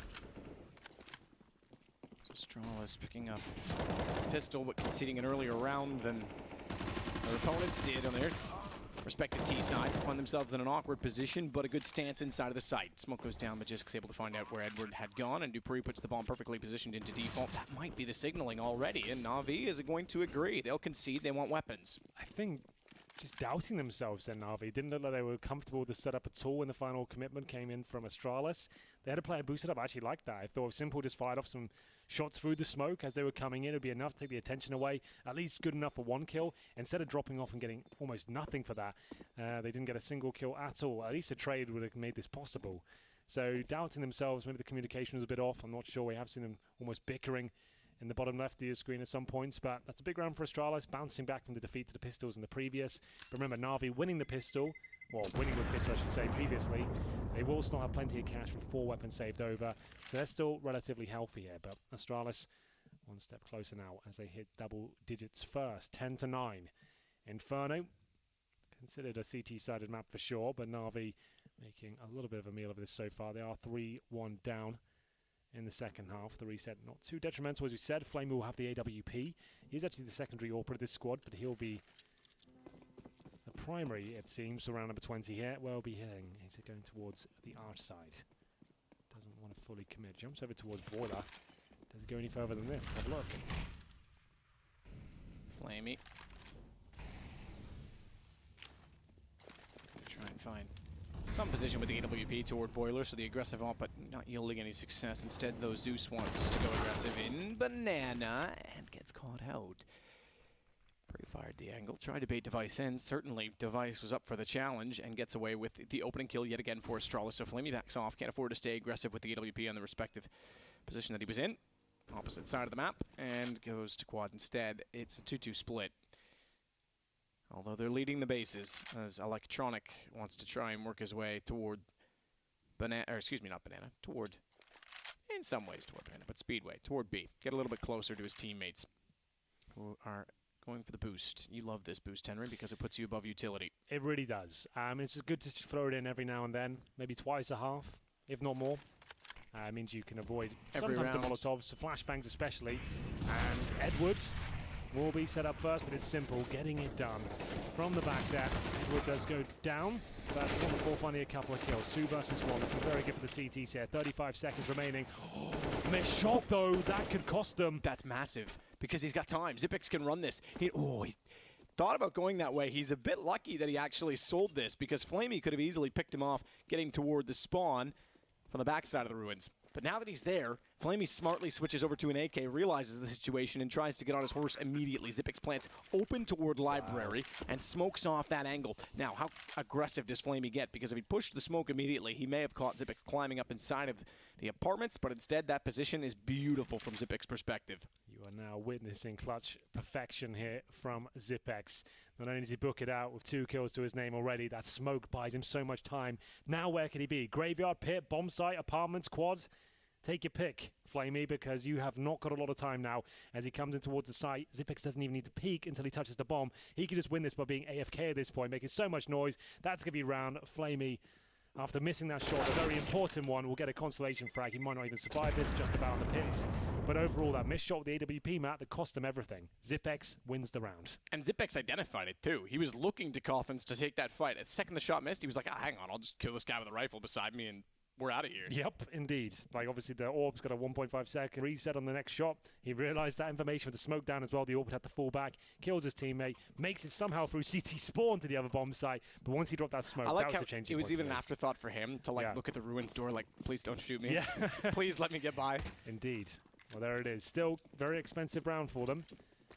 But over on the T side, they've obviously still got a full buy. CT side to be whittled down somewhat. Simple with the AWP, presumably salvaged by Flamey at the end there. This could be very indicative as to where the game's finishing up, because we're getting to the bookend now, and as you can see, Money running down. Astralis looking for their 12th round. Navi's still competitive in this one, though. They still have a kit, some utility, Electronic on the SMG, and Simple with an AWP. It's not too bad. Flamey actually kept the AK just a note, so they actually brought the AWP into this round. So there we go. Money was actually okay, but this will be very difficult to recover from. They give this round up, especially on that CT side. B execution looking likely from the Danes. Still got the majority of their smoke to even bait out a reaction here with one of them. We'll see if they want to experiment with that a little bit as they start to line up. Here we go then. Edward boosted again. Remember, this is what let them down before. They were a little bit apprehensive to really commit to it. Simple throws the HE, peeks behind it. No one there to receive. It was Simple that was boosted last time as well on the M4. And you're right, he was hesitant. He backed off it at the exact second they entered, which cost them. Smokes go down, flashes as well. Oh, missed a shot from Simple this time. Gets baited out the second one. So 2 shots on the AWP missing, and then a flash thrown. He's got to give up position. Glaive takes the helm. They aren't committing to this, however. They've still got bomb toward the mid-position. Device getting flamey. Glaive gets Edward and opens up options on both sides of the map. And if Device wants to hold off the arch, it's going to completely leave B wide open. Oh, what? Simple. This is a horrible round. 3 shots missed. Second one was a fair enough, a decent shoulder peek, although there was still a broad target, and that one was just a clean miss. Yeah, not looking his best in the second half, I have to say. It wouldn't have won them the round, but still, him going down is always going to be a bit of a problem. The AWP is recovered, though, by Electronic, I'll say that much. Zeus holding the graveyard now. They've got to hold on to their weapons. Remember, as I mentioned, this is breaking point now, and I think Astralis, they could justify a couple of guys hunting for at least one of these kills, but very strong positions at this point. AWP in the pits, the other player in towards the graveyard.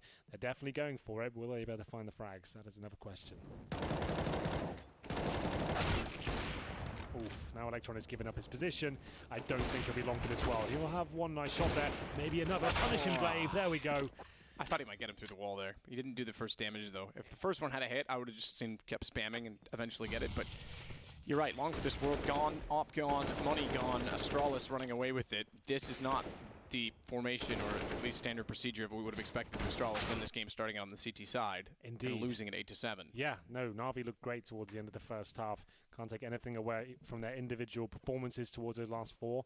It wasn't looking good structurally, but when Flamey started to hit everything, and then Electronic joined in as well, it started to get very interesting indeed.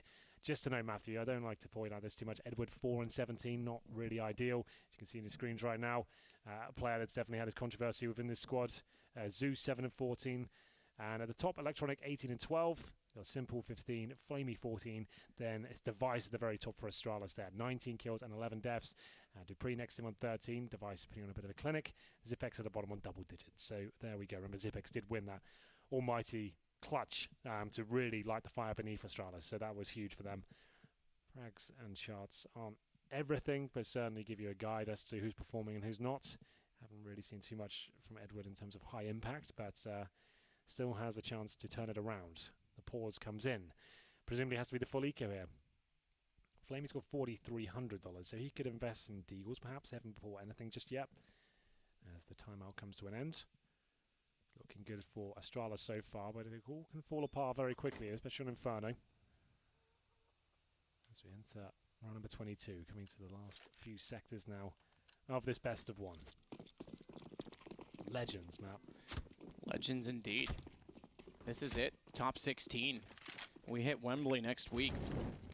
Well, I guess week and a half, if you will. The end of next week. It's a long, grueling event. Glaive, meanwhile, already taking the approach toward the top side of Banana. Spots his arm just in time because he nearly looked away from it. That would have given Edward the invitation to fire at his backside. So now Flamey and Simple have to hold off inside of the B site. Boost up for Electronic. He'll start a crossfire. They've got everyone there, 2 towards CT.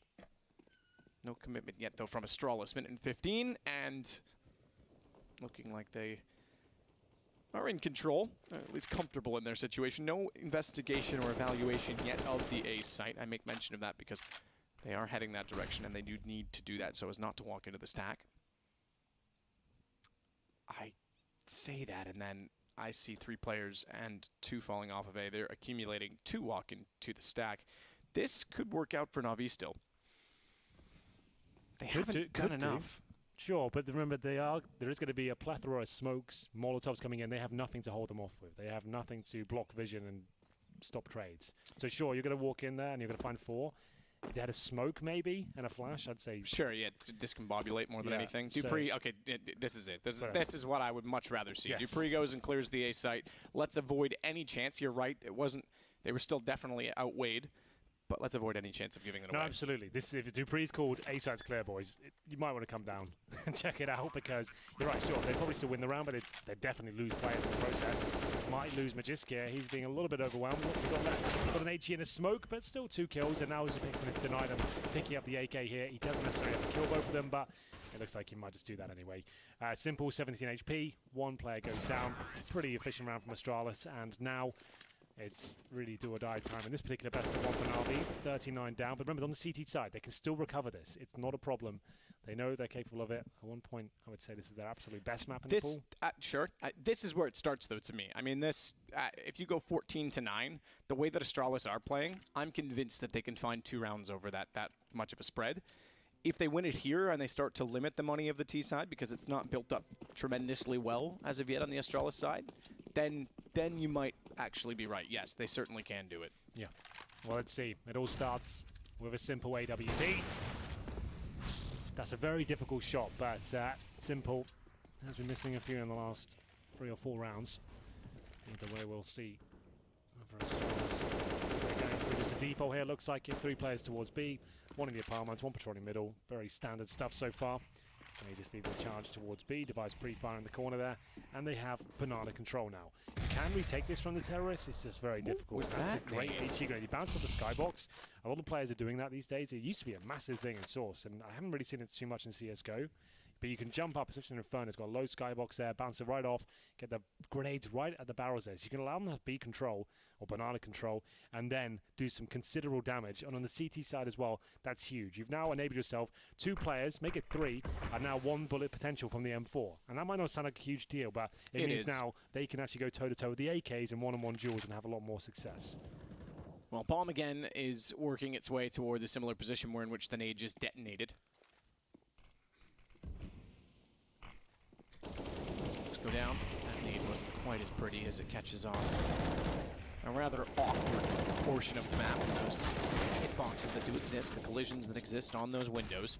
Zeus takes care of Magisk as he pops back out. Remember, this is the round that weighs heavy on the Na'Vi chances. Oof, and they, with 22 seconds, are backing off. I don't even think they're going to bother. Yeah, keep the bomb back towards spawn, keep the guns up, because money starts to deteriorate at this point. Yeah, that's a very good point. I think they realized they were out of luck on that point.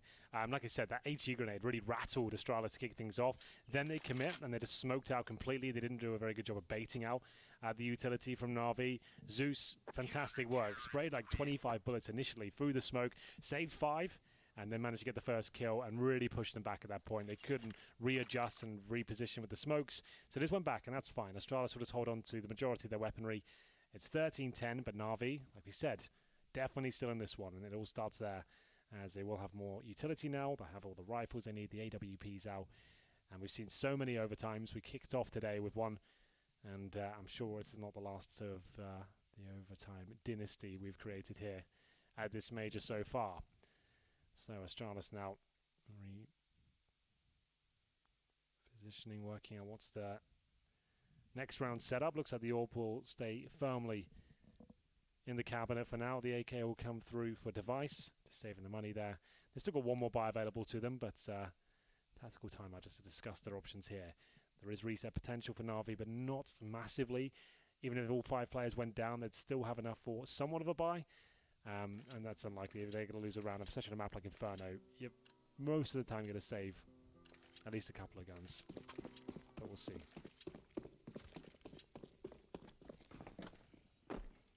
Flamey. He gets a bit more aggressive to cover off the top side of middle. It's Dupree that's continuing over to where Alt made that. Molotov didn't quite land as intended, I don't think. It may have spread after we switched the camera angle, but it looked to me like it was just kind of a moot point on the wall. Simple, meanwhile, backs off from quad on the AWP, and Glaive goes back to get the bombs, so everyone's just kind of finding their pacing in the round, their positions. And it certainly looks to me as Astralis have put so much pressure on the Banana in multiple scenarios prior that they want to try out A. Again, you said it, they ran out of luck last time. They got hit with a rather tremendous nade. And it is sort of a last-ditch effort at this point, as Na'Vi would find 13-11 and the money would be in disarray. So it's something different, something new. So he starts it off by getting Xipix, though, and that might force them back. They are. This time, though, they might have a chance because they've already started the rotations. Edward's the only one toward the B side immediately, in effect, and he's out toward the smoke. They know it. They know he's pushed back in. He gets to the site, thankfully, and he does have an incendiary. That forces the rotation. The rotation's coming very quickly indeed from both Flamey and Simple, and with no smoke down towards CT spawn, Simple's got promise, but it's Edward's Molotov that actually does the work. Glaive getting an assist, or rather, excuse me, Zeus getting an assist as Glaive went down. His second contribution in the round, and Edward still at new boxes, not spotted. Is got Magisk for company, but there's no entrance that yields a bomb plant, despite that there was only one over toward B. Magisk is doing swift work, but he'll get taken down. 13-11 is the score, and Na'Vi certainly back in this game. They're looking much better now on the CT side. Like we said, it just needs a couple of promising rounds, and that certainly was one. Edward just buying as much time as he possibly could there. Certainly not feeling it so much in the 1v1 duel department, but he's playing a great game tactically in terms of buying as much time, dropping the incendiaries, and holding them off and creating space for his teammates when they rotate in. He's just a new box, is staying alive as long as possible.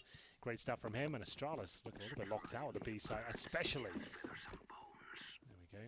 And we're getting to round 25 now. Simple. The AWP, the only one on the server right now. Stuck with the AK, which is absolutely fine. We knew this would be a good game. Overtime still very much on the cards, but money being whittled down from Astralis. Back and forth we go. Not clear who's going to be taking this one just yet. For now, Astralis have a slight lead, but we're on the CT side. Blink and you'll miss it. They could tie this one up very quickly.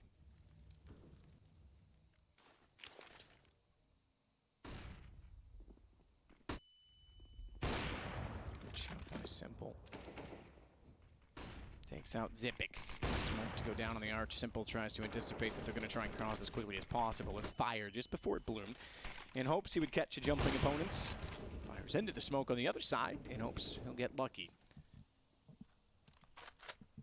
But he's no Pharrell Williams. How did I know that was coming? I could feel it's it. weird, right? Like, me and I figured each other out at that point. Look at that, though, from Astralis. Glaive, Dupree, Magisk all finding kills. Everyone inside of the site goes down. Smoke still holding off the two remaining players, Zeus and Edward, who's late on rotation. And Zeus is calling to get out of there because bomb's planted. Is he, though? Because he's going back toward Library. Is he going to try and find one quick kill to allow Edward the chance in a 1 versus 2? Probably not. I don't think it's possible, and that's much better from Astralis. They've had some real troubles in that B bomb site, especially the smokes and discipline Na'Vi have demonstrated with their utility, especially the smoke grenades. Right, it's holding them off to the last second, pushing them right back. Good calculated aggression as well. Go towards A, where Astralis, I always think, do their best work. Absolutely. So you can see them pincering there. Decent D for the start. Pushing back at B. Get back towards middle. Get that control. Pin to the side. And find the kills required. Only 3 of them this time as Zeus and Edward. Like I said, if you're going to lose around on the CT side, there's a good chance you're going to keep rifles up anyway. So saving them is obviously very beneficial. Especially when the money isn't broken. You don't have to force particular rounds unless it's one like this. You're now 14-11 down. You might be considering going for some more aggressive decisions, considering you want to deny match point in this case, with it being a best of 1.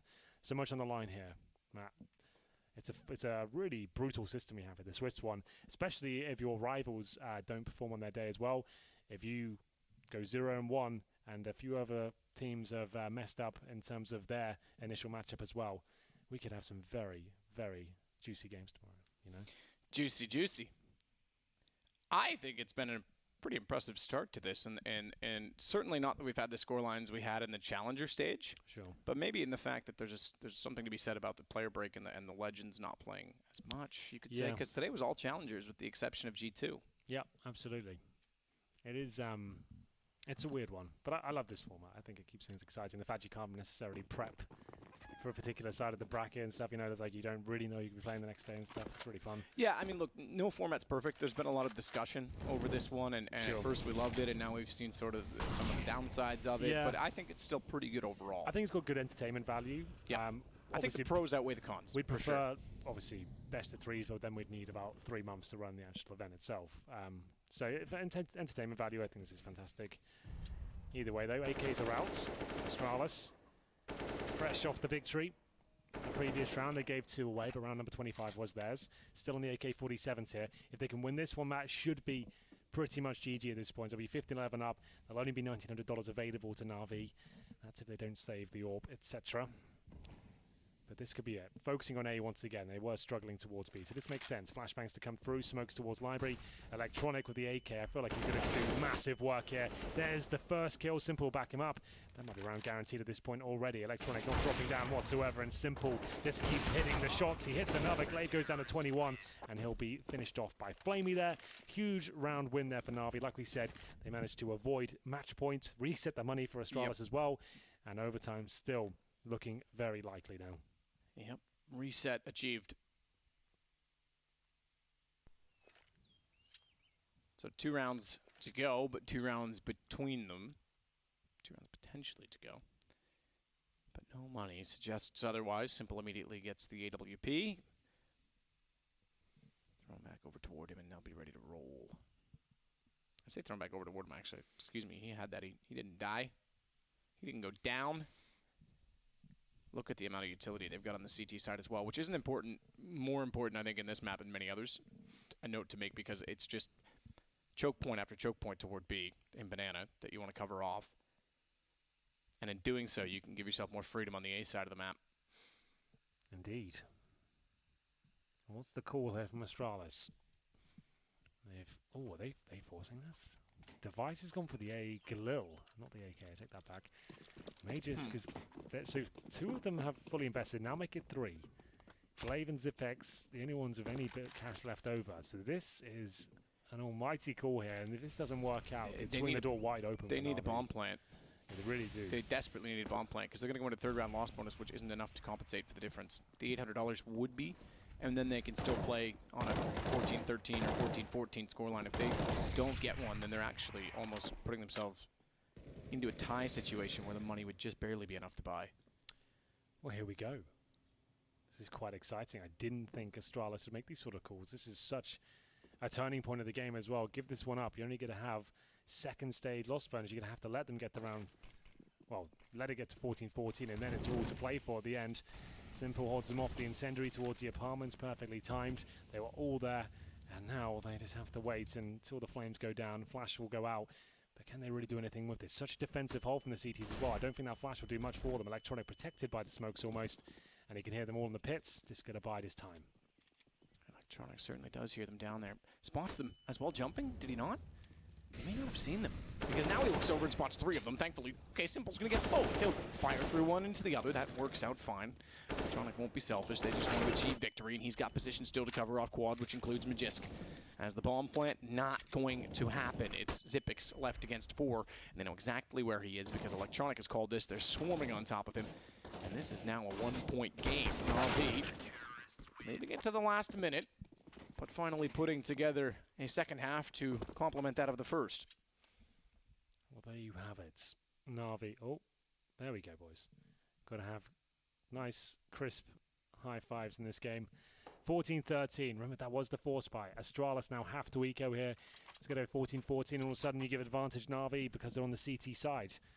So there we go. Out of the last 5 rounds, Na'Vi have picked up 4 of them. Astralis struggling now. It was looking like a bit of a lock-in after their initial run.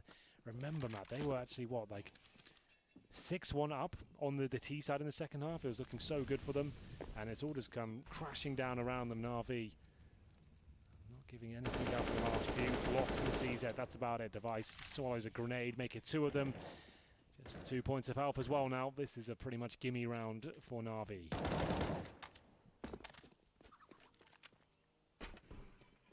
That brings it to 14-14, and this is what I was talking about.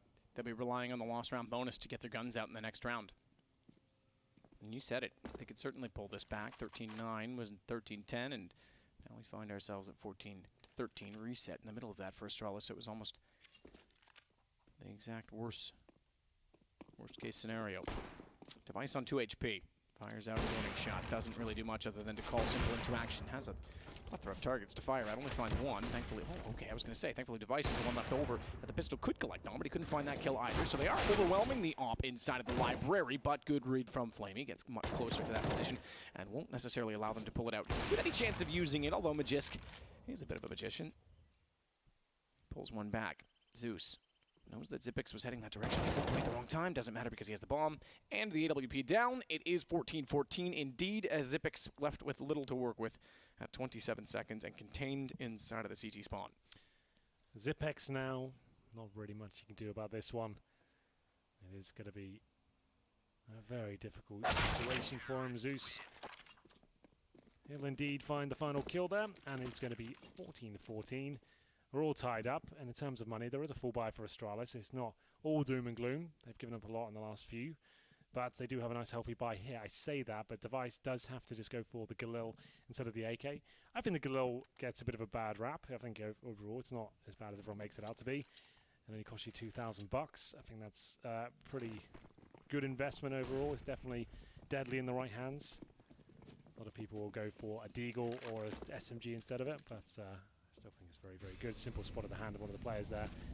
That is Device. Watch out for him. Might be taken down here. Oh, timing is off. Yep. Sees the hand, little wave, cheeky, and then looks away after waiting for it to reappear. Exactly then, so does the player.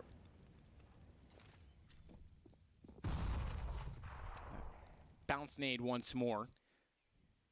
That was the start of the turnaround from Na'Vi, was the round in which they were able to collect 3 players with that nade. Damage, that is, not kills, but nonetheless led to a save from the Astralis side. Minute to go in this round, and it cracks the game wide open. Looks to be A. Single man left over on the B side. That's Device. He'll try and pull rotations. He does actually have 3 players in B currently, and that might be a gamble from Na'Vi, knowing the fact that Astralis has had most of their success on that side of the map. So it wouldn't take much to necessarily lock them there. If they're already leading that way in their mind, it wouldn't take much utility to convince them, sort of a confirmation bias, if you will.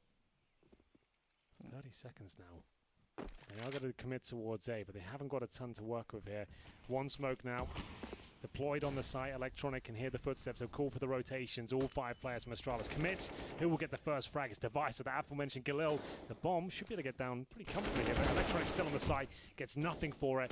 That should be a save now from the CTs as Device continues to apply the pressure there, holding towards Library. That's going to be round 5 on 2, but Zeus, how can he be alive here? Even gets the kill. Device looking for the hat trick with the Galil there, just to prove a point, but a clean sweep almost from Astralis there. Just Device goes down, but his job was done, I would say. It's a big round, and it will be match point for Astralis first. Another successful A take there, Matt. You can see the smoke towards Library, the smoke on the side, taking vision away, and if you've got players like Device taking down AWPers in Library with a Galil, that's not bad at all. That's always going to be round winning, especially on a player like Simple, because this finishes things off here. Been great for Astralis this year. Could be the last round, or could be the beginning of a long overtime. Brilliantly done from Astralis, but you're right, it's not necessarily a foregone conclusion. They still are on the disadvantaged side. It seems odd to say it that way. The less favored side.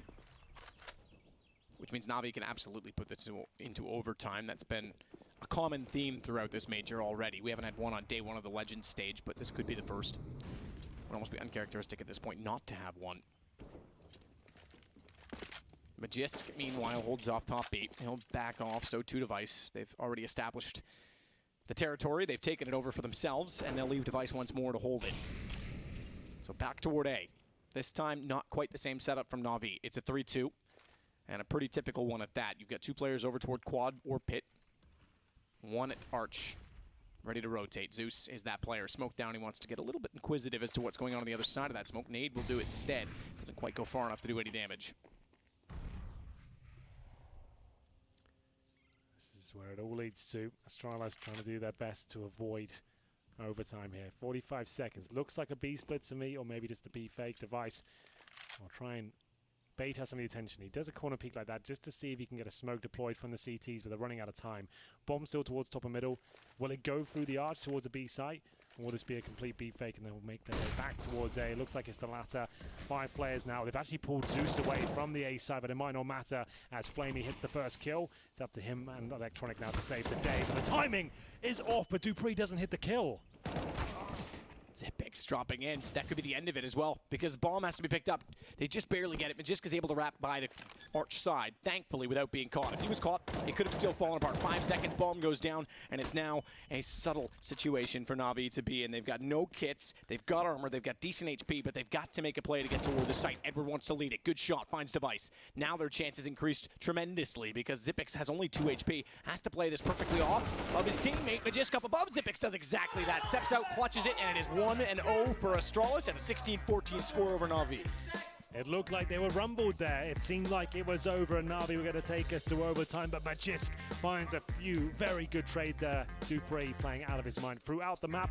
It is 16-14, as to be expected. That's the number 1 and 2 team in the world right now, going at it, putting on a show for us in Inferno, back and forth. And I have to say, well played to Na'Vi to even bring it back to the close game, but no... They won't be thinking like that, Matt. They'll be thinking that was too close. We had that one and it all fell apart right to the final mark. Exactly. And they're going to be thinking we had a great T-sided half. Now, there's lots of encouraging things to take away from that. Obviously, we saw some bickering between Simple and Edward. You mentioned it. Edward was very slow to get started in that game. Again, those are things that can be easily rectified on an individual level.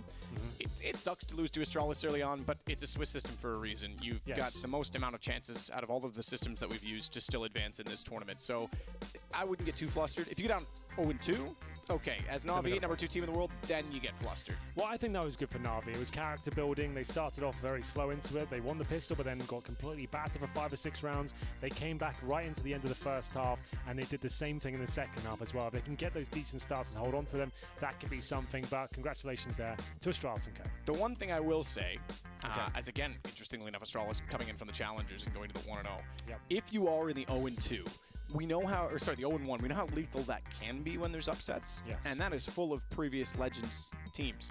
That's a tough position to be in. So maybe there is a again, not to be flustered, but worried. It's going to be cutthroat tomorrow. It really is. It's going to be a great day, and we've got one more game to come, Matthew. It's been a lot of fun so far. How are you feeling? Back in Seoul? I think it was good to get back into it. Yeah, it wasn't bad at all, was it? The last game I casted before this was PUBG.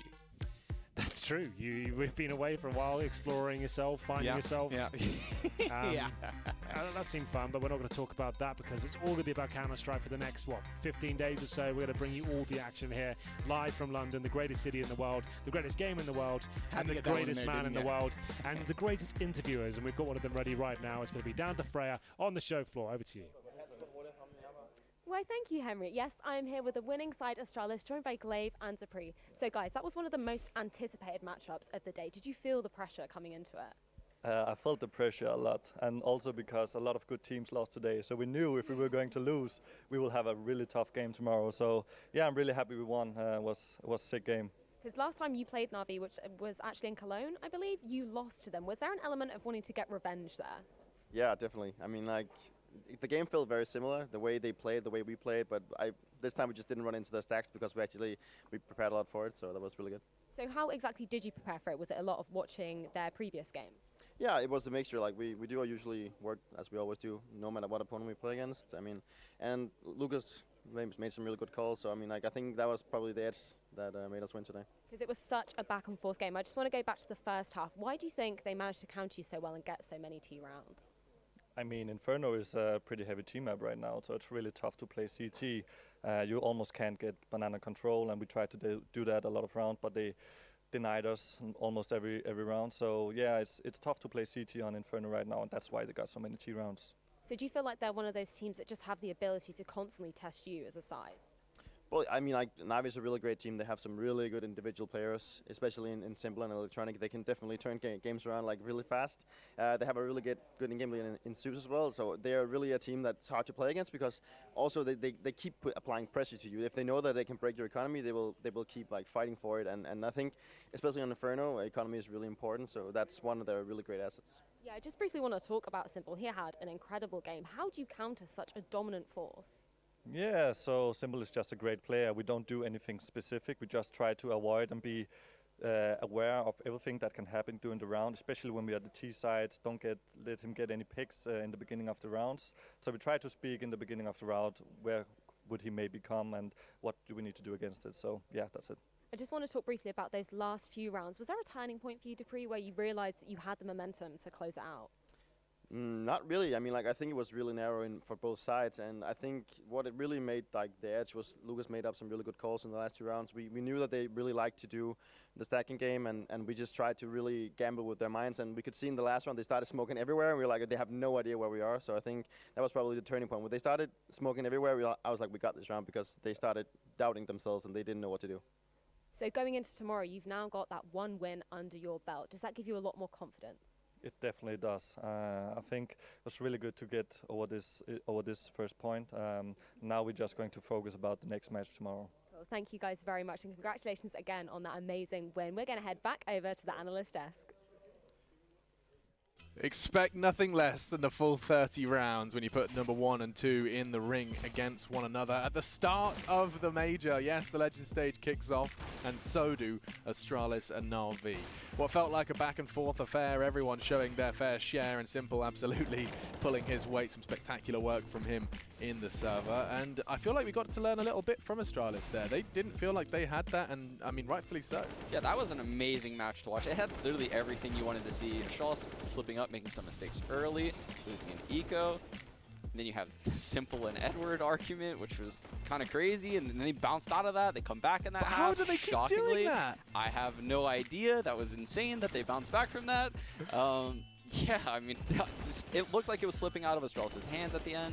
They had some crazy good A executes. Na'Vi had B stacks left and right. Some of them paid off, some of them didn't. Yeah, and that's a conversation I really want to have, actually, because you seem to have, you both address this, and you both have your own opinions of it. Gamble stacking from Na'Vi. Astralis said that they were expecting it, that they made precautions against it after falling for it before. What's your take on it, Threat? What do you make of Na'Vi gamble stacking, quote unquote?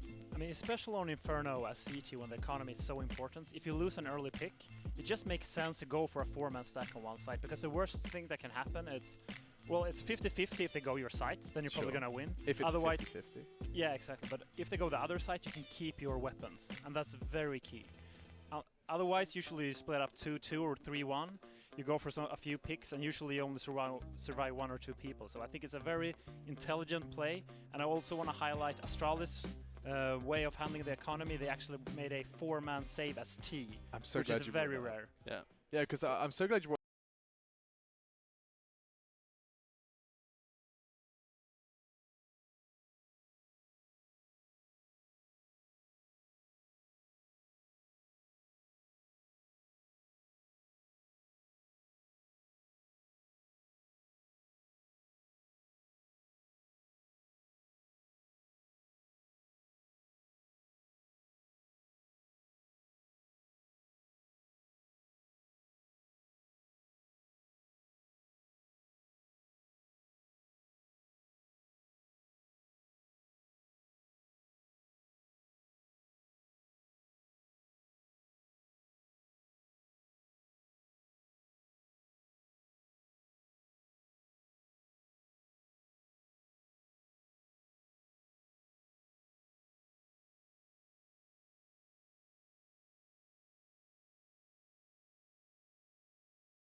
favorite pool. This is a huge gamble by Astralis early in this match, and this could have cost them the game. And they didn't have a kit, to clarify. Yeah, exactly. A 3v3 retake when you have 3 people deep on B with no kit. It's maybe like 70-30 of winning that So round. like this round and the Eek round where Astralis came out of the halls with quite a few players and they lost that round, those were 2 huge mistakes that you don't typically see out of Astralis.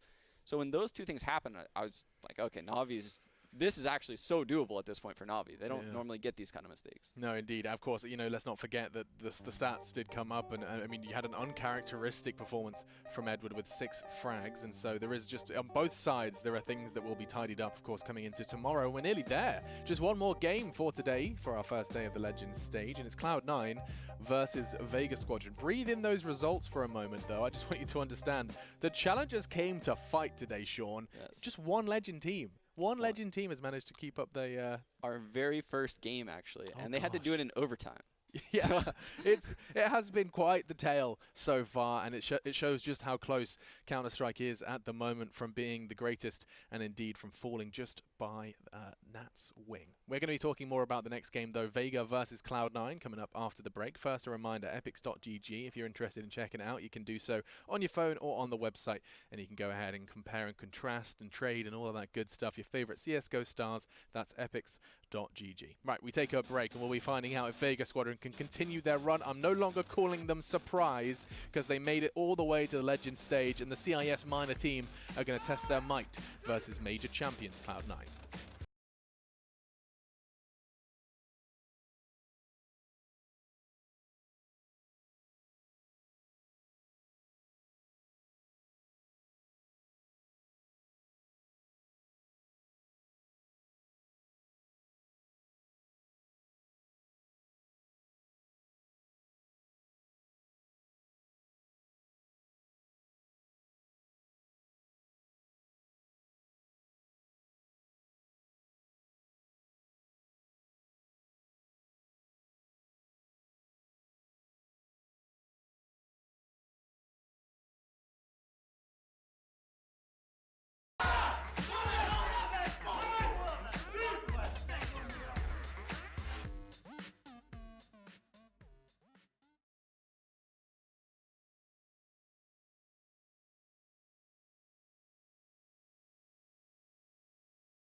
slowly they're walking, ain't cutting through their skin. They're hunting down their prey, let the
Black that's holding with Hook G. Then they're going to get 2 follow-up kills that deny the bomb plant, more importantly. Still, though, Cloud9 manages to respond. CZ from range. Sticko with the Deagle.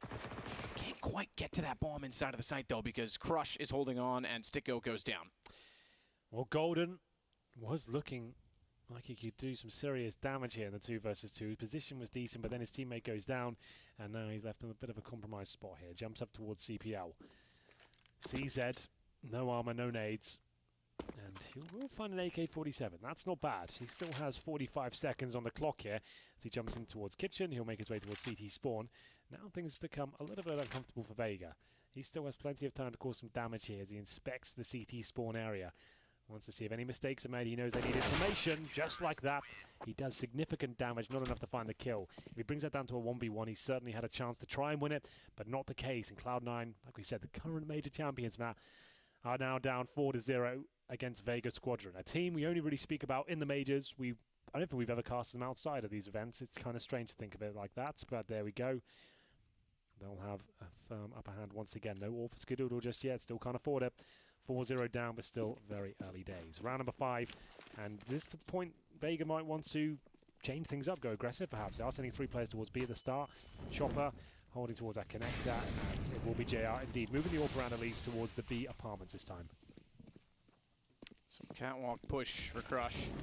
Certainly want to contest middle early on. Cloud9 have other ideas, wanting to go toward B finally. Underpass is certainly attainable now. Rush has gotten the kill on the Crush. It's like the same name, just with 1 letter different, Henry. As JR gets Sticko finally a defense that holds true. They finally hold off that B push, but again, it was the underpass that they wrapped back through, having 1 middle, and it's opened up the A site. Interesting push from Tony to go all the way back out towards spawn. It's red. Rush reads it, turns around, spots him out, knows that he doesn't want to give away any position that was unorthodox, and JR is left in a 1 versus 4. So Cloud9 going to respond. They'll get 5-1, or 4-1, excuse me, in the 5th round. Finally get on the board. Yeah, nice clean round as well. It was Cloud9 with a faster approach towards middle with the standard smokes. We had 2 players from Vega Squadron towards short. They spotted 2 others towards top middle. Now, they whiffed the first shot. For me, that was a cue to fall back. The fact they challenged the AKs again by walking around that corner, that was the end of the round for me there and then. JR doesn't look like he'll survive this either. So nice round for Cloud9, 4 players survive. All of Vega Squadron go down.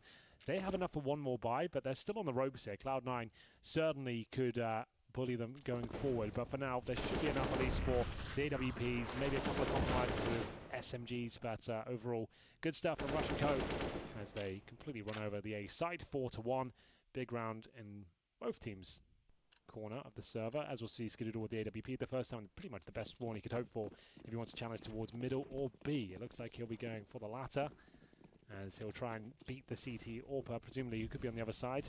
We'll see if JR wants to go towards that side of the map again. Looks like he does. Skidoodle's there waiting, but misses the shot, Matt, and gets punished for it. JR gets the return fire. Second time he's gotten the op kill. In that position toward the Bartments, as you call them, Henry. Oh, the Bartman. I forgot about that. Yeah, you did. I know. Tony got an automatic back, though. I feel like you're going to have some fun with Tony. That's like the coolest name, I think, in CSGO. I've got to be careful because Tony Black. Okay. As Golden takes out Crush. Can't have too much fun, Henry.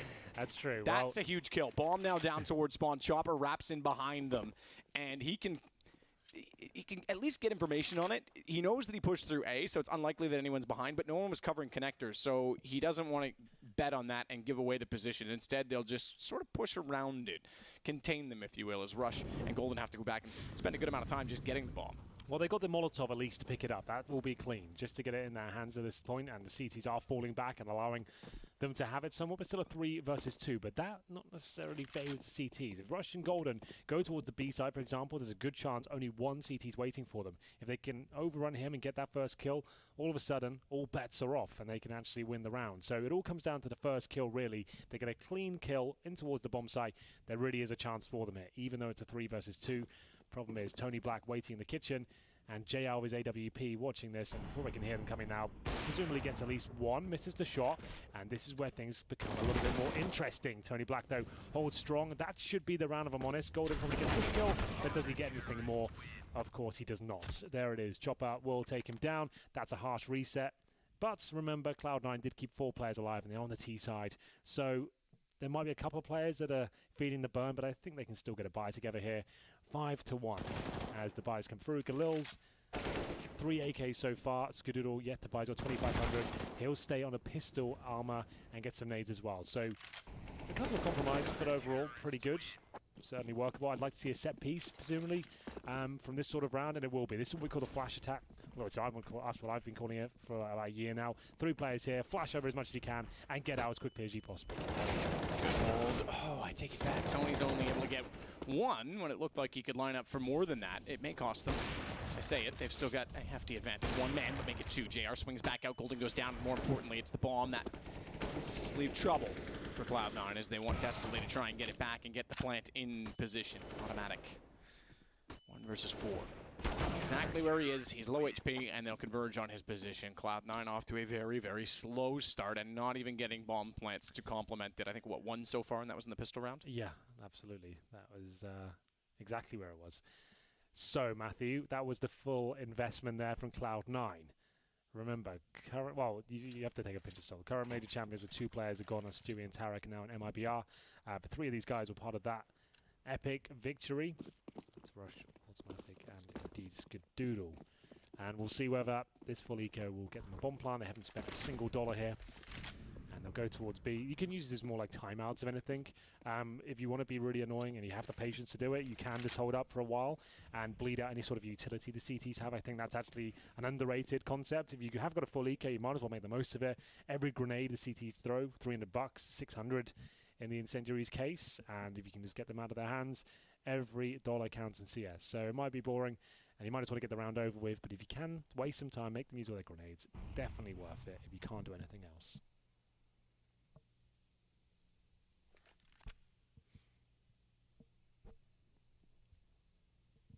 Scar's going to work out from apartments, but it's optimistic for Cloud9 at best. Not a single bit of utility. And they want to get a bomb plant against a rather formidable defense that's got a good amount of money.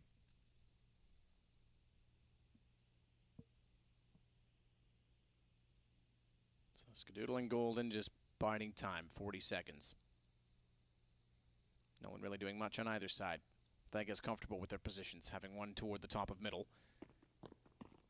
And we'll slowly bring Crush back over toward B. Tony takes out Golden, follows it up, takes down Skadoodle. Pretty straightforward, 7-1. Not the most interesting round there, but no. Like we said, they're just trying to use it as a bit of a timeout. You can discuss options. Do what you can, maybe a kill, maybe a bomb plant, but nothing was realized there. We get into the next round here, number 9. All for Skadoodle, not available again. Bit of a difficult half of them so far. Cloud9 not looking too inspired. There's nothing really to suggest right now. They've really got what it takes to go deep in this major, but it is very early days. We'll say that, of course. It's the first half of their first showing here at the event. Just looking very flat. Now, no one's really convincing me they've even got strategic depth here, but we'll see what happens. Holding up in the default for now. 1 player in the Palace area. It's Sticko, obviously just signed from Mouse Sports. Now in the lineup with Golden, who was previously Fnatic. It's a strange looking team on paper. I'm interested to see how it pans out. You've got 2 very support-placed players in the form of Golden and Sticko, but Golden actually is underrated, I think, in terms of firepower he has. On his day, he's actually very, very decent. Sticko obviously was in that category as well, but their play styles are quite similar. We'll see whether they can get rolling here. Rush, definitely capable of having huge games with the AK-47 especially. Great aim start. So right, and Sticko, there we go. Nice shot. Opens up the B-bomb site, but wanted to commit, but doesn't quite go for it there. Takes down the AWP, and now the CT's on the hunt. Is Automatic. Pulls another kill back in his favor. Crush swings out, unaware completely that Golden was down below in the underpass. His timing was perfect as he walked out and caught him off. Sticko now coming to life. He's got a kill and an AWP picked up to carry over onto the Cloud9 side. Finally, they get a second round. And this time they build up some bank in doing it. Yeah, just nice default there from Cloud9. That's the objective of the default, Matt. You're holding up at the start and you're challenging positions like this when you're feeling brave enough. If you hit shots like that, good chance you win the round. You bait out a reaction at that point. You can see the CTs scrambling, trying to get kills back in their favor, but Sticko pretty much wins the round with that opening kill. There we go. Golden hasn't got a gun right now, does he know? low. He's running back to base now. Realize he hasn't got one, boys. All your base belong to us. He gets one just in time. I think there was like 5 seconds in that, if that. So just about makes it again an AK. That could have been really awkward. He had a Glock.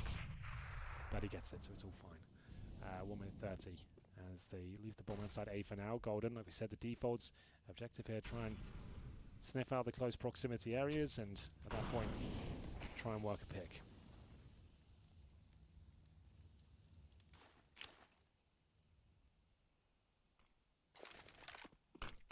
Smoke goes down. Bottom of connector, but Rush doesn't care. He's going to go through. Spots a gun barrel.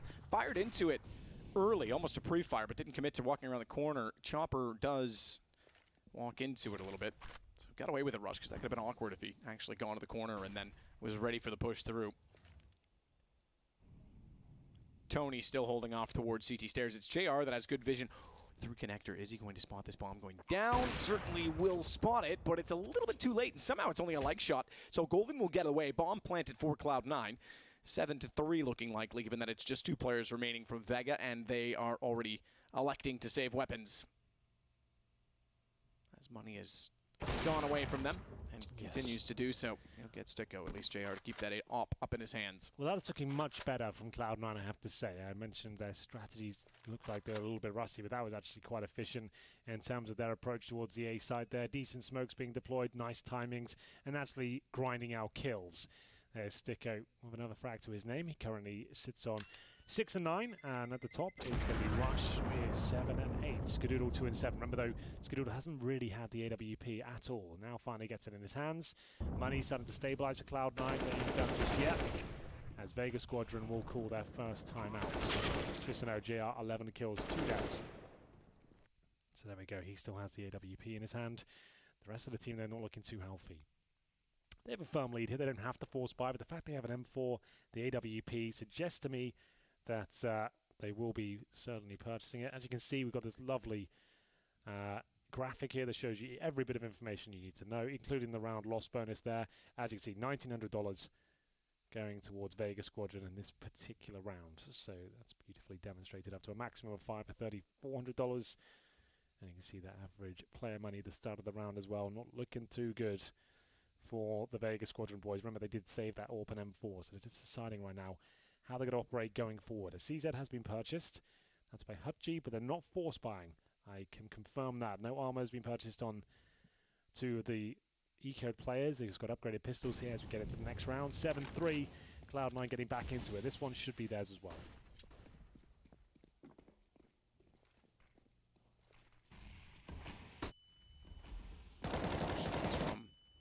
The M4. Crush holds the corner perfectly. Rush and Golden go down. He's realized that that likely is going to be complemented by an attack from the B apartments. He turns it around to try and see that position, but automatic sliding in behind gets caught by JR. So good hold, good read. Skadoodle's going to have to run away with Sticko. They can't get into the B site as intended. So only thing over toward A that remains is Tony Black. He's gone back out toward connector, but the op and Crush doing all the work. 3 kills between 2 players, and the op still remains up against these pistols. There's a chance Cloud9 can pull it back, but Skadoodle's going to have to be perfect waiting for that bomb opportunity to get toward A. Sticko's AK alongside of him. Problem is, if they want to try and take connector, not a lot of utility to work with. Single flash. They've also got a player immediately behind that will strike as soon as the action gets hot in that position. That, of course, being Gucci, who's on catwalk and has picked up the M4, but Skadoodle gets Chopper, and Sticko gets around the corner before the M4 can do anything of it. So suddenly they've turned this, and with 34 seconds, they might be able to get this toward the site. More so, I think noise was made by Hutji as such that Skadoodle's going to be somewhat ready for his appearance. This is a big, big round. Sticko patrolling the vent, but Hutji coming in from the connector here. They're going to have to try and flash over towards middle. Skadoodle bravely tries to bunny hop towards the site. It's not going to work out for them. They lose the AWP, and everyone goes down without a plant. So well played there, and will be Vega Squadron recovering in the 2-on-2, picking up both of the AWPs, and that's going to be a bit of a reset for Cloud9, but they've got plenty of money still. No problem in that department. Here's Crush getting it done towards short. Nice smoke. And that's the second time we've seen Cloud9 run through smokes of 2 players and it's getting nothing done off the back of it. Nice shot from JR though. That was a brave pick to take. Timed it to perfection as Sticko was watching that vent pretty much the entire of that 2-on-2 process. The moment he goes through, though, that's when he's taken his vision away from it. 8-3, presumably do have another buy here for Cloud9, but another timeout as well. We'll see those double orbs come out for Vega. Remember, that was the round they didn't even force into a map. They saved them for the AWP, 3 pistols. They've got a ton of money now on the CT side. Big round for them to pick up, and now they have the double orb to bring forward as well. That will be JR and Crush who will be taking those forward. So Cloud9 just stabilizing. Haven't seen much from their orb yet. Hopefully that's going to be a big part of the first half for Skadoodle as the half develops. Buys are coming in right now. I'll have a look at the spawn for them. Sticko at the front of the pack, so doesn't look like Skadoodle going for the first pick. He's right at the back actually if you wanted to try that out. Smoke towards middle, pretty standard stuff. And it's up to Skadoodle now to maybe be flashed in towards this mid area. Sentry to block them from the mid boxes. Sticko managed to get this pick last time. He's actually looking very aggressive here, almost isolated behind the incendiary now. And down he goes. JR will find him. Yeah, stood too still in that window. JR's a shopper. Sees a good deal when he knows a good deal when he sees one. Something along those lines.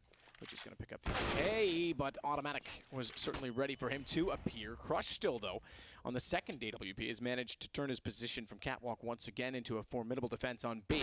And he shuts him down. Chopper doing the same to Rush as Vega looked to take back control. So just as Cloud9 seemed to have something perhaps going for them, or at least looking like it might on this T-side at half, Vega's got other ideas. Looks to be back-to-back rounds now for them as well. And Cloud9 with an AK and an AWP. That's how they won out the last round, remember. This time they've got bigger problems. Double AWP to go against as well as 2 M4s instead of an AWP and a pistol. Or a late M4 picked up if you want to get technical about it, but they don't have to scatter. They are ready. Well, here we go. Skadoodle and Golden need to get this one done. 35 seconds, but they need a lot more than that to make this round work. Tony Black waiting in towards the shadows will take 2 of them down. Skadoodle not looking too happy about the situation, really not showing his best work at all. 3 and 9. On a map like Mirage, where he can normally do fantastic work. Really haven't seen too much of Cloud9. One decent round, I would say, we've seen from them so far. The rest were just individual, nice duels. I'm looking primarily for good sequences, executions, and teamwork, not just individual one-taps with the AK and then win the round from there. Looks like it will be an eco here for Cloud9. They've got no armor, no nades, so sending all 5 players away. Hopefully get some 1-digs here, and we'll see how it works out for them. Whew. Major champions now up against Vega Squadron, really being tested. They need at least 4, I would say, so 1 more would be fine. It is a CT-sided map, but let's see what they can do. Chopper nearly caught. Rotating back toward CT stairs. Stays alive. That spots an towards sandwich as well. That allows Tony to capitalize, but look at Rush. Rush is a damn good player. More on a deagle. Sticko down to buy Crush. He's stuck in a corner with 2 HP. He's trying to bait out shots at the very best. Rush knows that he's there. Doesn't want to take the bite too soon. Have to. That AWP, if it gets another chance, is going to get Skadoodle. Never mind that, because Richie's burned him alive. And Rush does indeed go down to the man who was waiting the entire time in the corner for which he was waiting for. It's going to be a defuse and a 10 already for Vega. Well, they get the bomb down at least, so there is some glimmer of hope there for Cloud9 with lost bonus at the 3rd stage. It does yield another buy for them, $6,000 per player, and here's the 1 tap from Rush. That's what we had to see plenty of to stand a chance here. That's not bad at all, the second one especially. As we go forward though, 10-3. It's going to take a lot of hard work here from Cloud9 to even stand a chance. So, looking for 10-5. All power for Skadoodle. As you can see, hasn't been the best falling up against that double orb. So JR has been running away with this one. 16 kills and 2 deaths from that in 13 rounds. He's only died twice. Pretty remarkable. Yeah, it's pretty sensational. Vega looking mega. Yes. See, you're warming up to the major as well. Getting there, yeah. You know. That's your first entry to a bit of wordplay, and pretty good. Room for improvement. All right, Skadoodle. Well, he did have room for improvement. It works out. Gets the first kill. Crush, meanwhile. Quick pop flashes out toward middle. takes me some time to come up with things. I'm not like Amy Schumer. I don't steal people's jokes. Okay, fair enough. So. JR, top tickets, not bad at all. Punches one against Rush. And down toward middle, it's Hutchie that's now pushed up and is sneaking through the underpass all too easy. In fact, he's going to wait it out. Trigger discipline, bomb goes down. He's aware of the fact that there's more in that position. Sticko manages to evade him, at least for now, but he's aware of it, still can't do anything on it, and he didn't do so with that peek, or at least didn't time it as such that his teammates could capitalize on that, so they're now going to go back out with information nonetheless, but JR is, man, oh man, looking quick. 3 kills for him in the round, just Sticko left to find, bomb down. How'd they take that back? He picked it up. I thought it was in the hands of the second player that came out of the connector. Either way, it is found now, and Tony Black gets the kill. It's 11-3. JR with some career best form here. Unbelievable shots coming from him. So sick.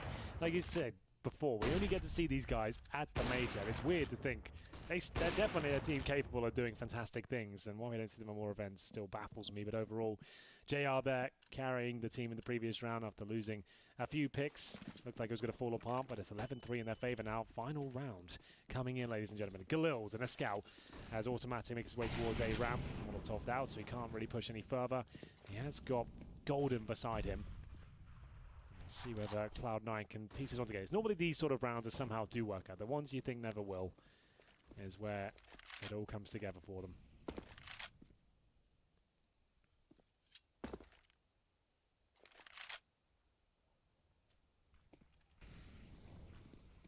Chopper to the top of the stairs.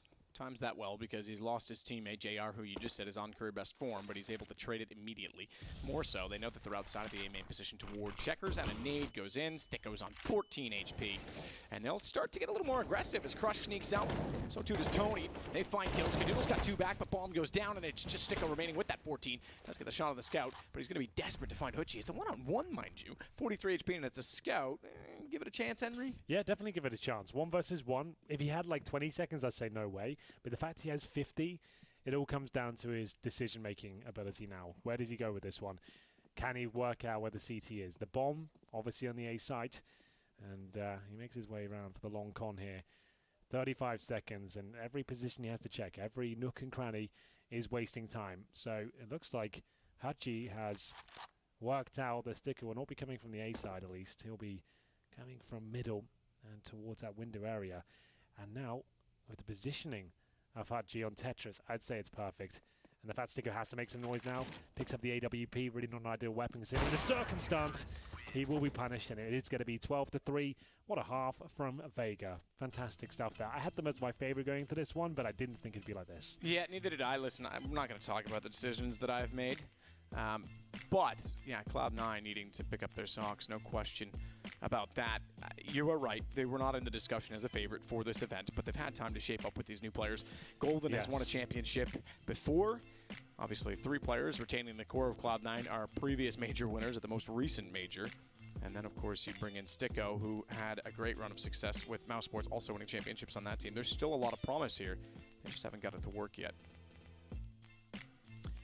There's definitely promise. I think it's just too much of an abstract mixture of players for me to really get excited about this team, especially when some of the players look so flat as well. We haven't really seen much of Skadoodle this year since the major, really. They haven't been to many events, you know. It's been a bit weird in that respect, but either way, he took some time off as well, remember? Yeah, that's right. We just haven't, like the last couple of months, I haven't really said that name at all. He's 6'12". We're starting to get it together somewhat. But here we go then. A fast play from Vega towards middle, straight towards that connector. A split certainly going to be happening. It's rush to defend from CT Spawn. They need the one taps here. Golden with an opportunity. And he'll miss the first shot, but make up for the second. Good advantage, but not held on to. It goes into the 3-on-3. And Rush looking good in CT Spawn. Can he find another? He can't. Maybe an overcommitment there considering he was alone. But the bomb picked up, and they might even get out of here. We'll see what comes in. Sticko and automatic to pick up the pieces. An automatic, great shot to find them the advantage. Tony tries everything, swinging as well wide to try and pull them off of that staircase. He's on 17, but he found the first headshot. Knew exactly where Sticko had gone as well, but Sticko makes good on his approach, and Cloud9 get their 4th round to start off the second half, so a chance to converge to pick up 2 more because the bomb plant never came in for Vega. Well, there we have it. Cloud9 needed the pistol. They get it. Not over yet, boys. They've gone for an interesting setup, though. They've got full SMGs against a force buy. You know it's going to be a force, but the bomb wasn't planted. So you've gone 5 SMGs, 4 of which are MP9s. I am not sure this is the correct call, Matt. This could be a disaster. Here's the first example of it, as Skadoodle was caught in the middle with an SMG challenging what should have been Deagles, but they've got a cheeky little AK there. But what's that play from him? What's he hoping to happen being in the open towards middle? I really couldn't explain that, but there we go. It will be the first pick in favor of Vega. They should have found the insta-kill as well. That was a bit messy from Chopper, but still he gets the frag. And now 4 MP9s against Deagles and Armor. Yeah, that's... It's weird that they made this decision. Why not even a single rifle? MP36, baby, let's go. Nice. Yeah. Did you know that anything multiplied by 9 adds up to itself? So 36, 3 plus 6 is 9. 9 times 9 is 81. 8 plus 1 is 9. Yeah. Okay. Yeah. No, I didn't. To a point. I think it stops yeah, at 111 or whatever it is. Well, this is where the MP9 really needs to work out. Oh my god, it's all falling apart. I really hate this buy from Cloud9. I hate to always bang on about things like this, but this is not looking good for him. I'd like the analysts to maybe tell me why I'm wrong. Maybe there's some logic behind this madness. I can't work it out.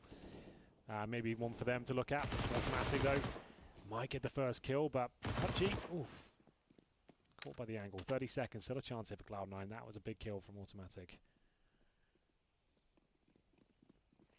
Goes back out, goal in. Find it. Crush just absolutely annihilates him. See ya. Automatic. Meanwhile, still holds back toward the stairs, but bomb planted in a 2 versus 4. The MP9s have come to haunt them.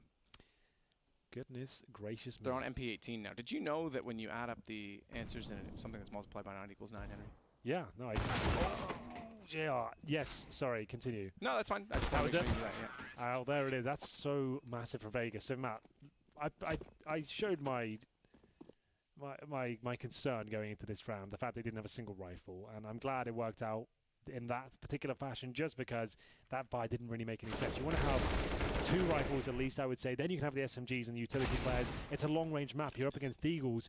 They're, like that first kill, especially on Skadoodle, I couldn't really give you a rhyme or reason as to why he's in the open fighting by himself when they're about to come middle with Deagles and stuff. That doesn't. The bomb wasn't planted. Didn't really work out for me at all. But there we go. Yeah, massive blunder gives it away as well. We just talked about how no bomb plant previously. They went for that tactical single AK buy, but Cloud9's given away any chance they have to come back, really, I'm afraid. Well, this is their last chance. If they can't do it on this round, it is going to be a very disappointing evening in CS for them.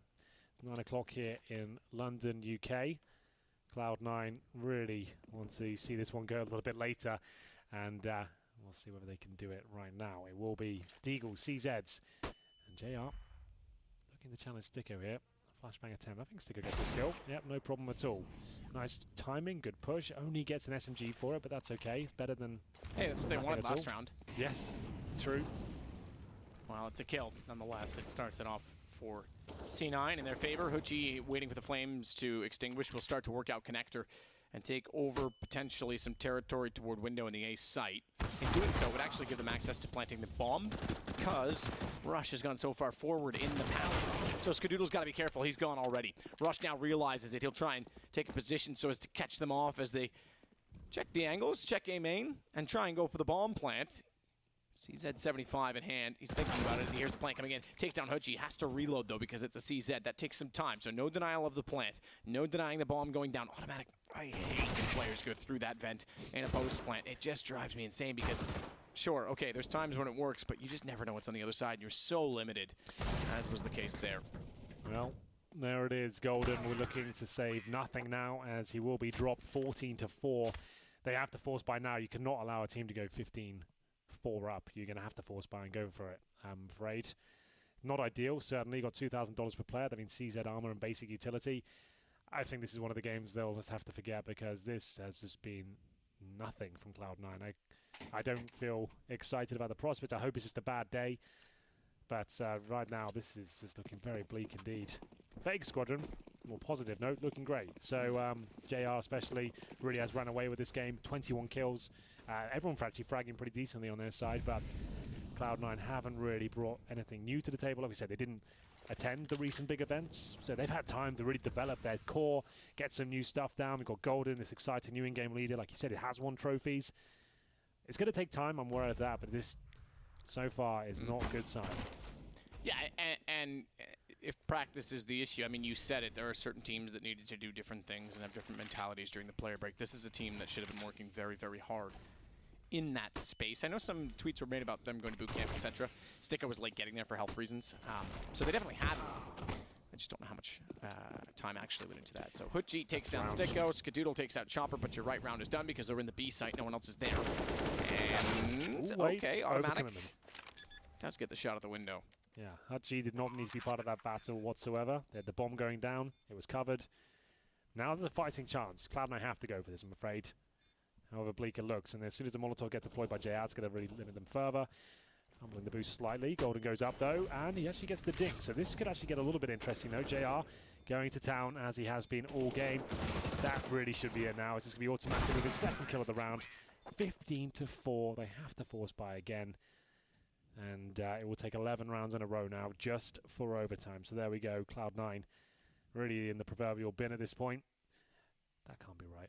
I was about to say it's my GUI again. I had this last week. It said automatic had 23 kills. That doesn't make any sense. He's got 13. Rush with 12. Sticker with 11, but it's just everyone in Vega Squadron just won't stop bragging. Well, it could be the last round of day one, and for the 7th time, it looks as though the challenging team will win. The only legend team today to pick up a win is G2. That's rather remarkable in itself, given that G2 may not have been one of the ones you picked to do so. Up against Hellraisers to start things off for them. Cloud9's title defense is not looking strong thus far. And we'll find out who plays who tomorrow with our redraw. That comes up, I won't say immediately, but just after this game's finished. The desk will obviously analyze this and then jump to that, but Tony Black starts off the end as Sticko goes down. It's 4 versus 5 with 1:13, and Vega with all AKs against 2 MP9s, a CZ and a Deagle. Henry, take us to the finish. See us home. Well, yes, I think you really have built it up. It doesn't look good. They've got the opening pick. They've got a 1 minute remaining as well. Good flashbang for the CTs, but does not yield a frag. At this point, Vega would have to make a massive mistake to give this one up. There's almost no grenades now for the CTs. They have no kit. Tony Black is going to be faking towards the B site. As you can see, the bombs in the Palace position ready to go. There will be a couple of kills into the CTs, but still not quite enough because the A site is completely open. There might be one for Rush here. It's going to be a really close frag for him.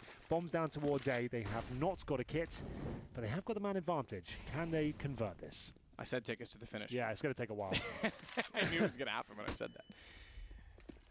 Well, the bomb is down. That is the saving grace to the situation for Vega, and the fact that there's no kits for Cloud9. Molotov as well for Hutji, you've just pointed out. That's significant because that can be deployed with no kits. It's pretty much over. They have to be careful about it because Golden's getting in behind them. Molotov's on the ground. Crush is gone. Molotov never thrown. That's a defuse. Oh, is it? Henry, I hate this moment. Tell me if it's a defuse or not, because Cloud9 are done either way. 16-4. They just barely Vega get away with that. I wasn't sure. I couldn't call it. I it was couldn't too close. either. Well, there we go. Vega Squadron completely dismantle Cloud9. My goodness, 16-4. Vega Squadron, yeah, sure, they're a bit of a dark horse in this tournament, at Majors especially, but Cloud9, not only should they be beating the team of that caliber, they definitely shouldn't be getting battered to that sort of extent. 16-4, they barely got going. Vega Squadron, though, JR, there he is, the man on the screen right there, looked electrifying with the AWP map. A lot of the team did. We had Tony Black on 21 kills as well, looking very, very good indeed. Cloud9 just looked flat as an overall package. I wasn't really impressed with anything. I had one decent execution round. They had a nice pinch from the site, but individually, pretty quiet. Automatic had some nice deagle moments, but that's about it. This team needs a lot of work, and I'm not sure this is the event to get that practice in. Yeah, I mean, it was hard for me to get excited about anything that really went on. Obviously, there wasn't enough rounds on the CT side to see if that was really going to be something promising, and if Skadoodle could get the op out, and maybe then their foundation comes into place. But the T side didn't offer much for me at all. What I will say is, it's a best of one. Could just be a bad day for them. We haven't seen much from Cloud9 recently. Maybe they've got some sleeper maps coming through that we'll see some much better stuff. And sleeper is the keyword against Vega. I did say that if you were on paper and you're playing them first and you're the defending champions, that's like in your head you're thinking like, okay, that's a must win. We got to knock them down. But they JR a good team in majors, as we've seen already? There's a reason that they're here yet again. Well, from good teams to good people. Freya's down on the show floor with the winners. Yep, that is right, guys. I am here with the winning side with Crush and manager Alex. So, Crush, how does it feel to take down defending major champions Cloud9? Like, it always feels great to win, but they changed 2 players, like we did actually. And I don't know, it's just another team. It's hard to play with new players, and I don't know. We didn't feel like we beat like major champions and that stuff. So, Alex, how did the team use that time between the Challenger stage and Legends? What did you guys do to prepare? Well, actually, during the Challenger stage, we never left the hotel, as we've been practicing and preparing for the games and just chilling in the hotel. But we, at day 1, in the break, we went to London to just do some sightseeing and to just walk around. It was great. And yesterday, we decided to practice some, to do some work and prepare for the opponent. Yeah, it was good. So as you mentioned, you added 2 new players to the squad, yourself and Tony Black. What do you think you've brought to the team? I don't know, it's hard to say. You better ask other players, but I don't know. I don't know what to say. So we saw you have a great CT side on Mirage. What worked so well for you here, do you think? I don't know, it was just confidence. We decided not to like overthink ourselves and not to maybe play too aggressive, as I think they might have been like think that we'll play aggressive as we did in the first stage, but maybe that's what caught them off guard. In the beginning, they were trying to do like a fast-paced game, but it didn't work. Then they decided to slow down, but I guess we had this. So going on to that T side, how did you close it out and find that momentum? I don't know, we lost pistol round, and then we were quite confident to drop an AK. We were all hyped, like we'll win this round, and it happened. I don't know. So the question on everybody's lips, why did Kabakan choose to change his name to Tony Black? Is there a story behind that? I don't know, he just feels like more confident with this nickname, and I believe this nickname was kind of a joke in his past team, and he liked it, so he decided to just stick with it. And I don't know, everyone has been asking this question, everyone has been making fun of it, but yeah, if he feels comfortable with it, we're fine. Yeah, it is a very good name. So going into tomorrow, Crush, are you feeling more confident with that 1 win under your belt? Yeah, of course. We've been feeling confident since like game 1 when we won, and each game like makes us more confident. We're pretty confident, I guess. Thank you so much for your time, guys. I'll let you go and celebrate that win as we head back to the analyst desk. Well, Vega Squadron, they have been truly testing every team they step into the ring against. Close versus Liquid, wins versus North, the likes of, who is it, Complexity as well tested. They have really, truly taken scalps so far here in London, and they don't stop with Cloud9. Defending major champions, albeit with 2 new players, but still, regardless, a considerably convincing defeat for Cloud9. And I was really impressed with JR, especially considering he's both their IGL and their main opper. But I just have to say, it was a really lackluster game from Cloud9, especially after we praised both Golden and Valence as being really good strategical player IGLs and coaches. And they bring us this, especially that round that Crush actually brought up, where Cloud9 wins the CT pistol. Right. And they buy 4 MP9s. One guy drops out middle. They have dropped an AK to Chopper. He gets the entry kill and just win the round. It's just looked like they had no communication at all. Yeah, that's a really actually cool idea by Vega, and I don't want to take away from that. Tony Black got 4 kills on the opening pistol round. They had no plant, but because of his kills, he was able to buy an AK, drops it to Chopper. Chopper dry runs out mid. And yeah, we saw Skadoodle just jump out of window early round with an SMG, which there's really no reason for it, actually. Like, there's not much info you can get that's valuable at that point in the round, and you're not going to win any fights by yourself, so there's no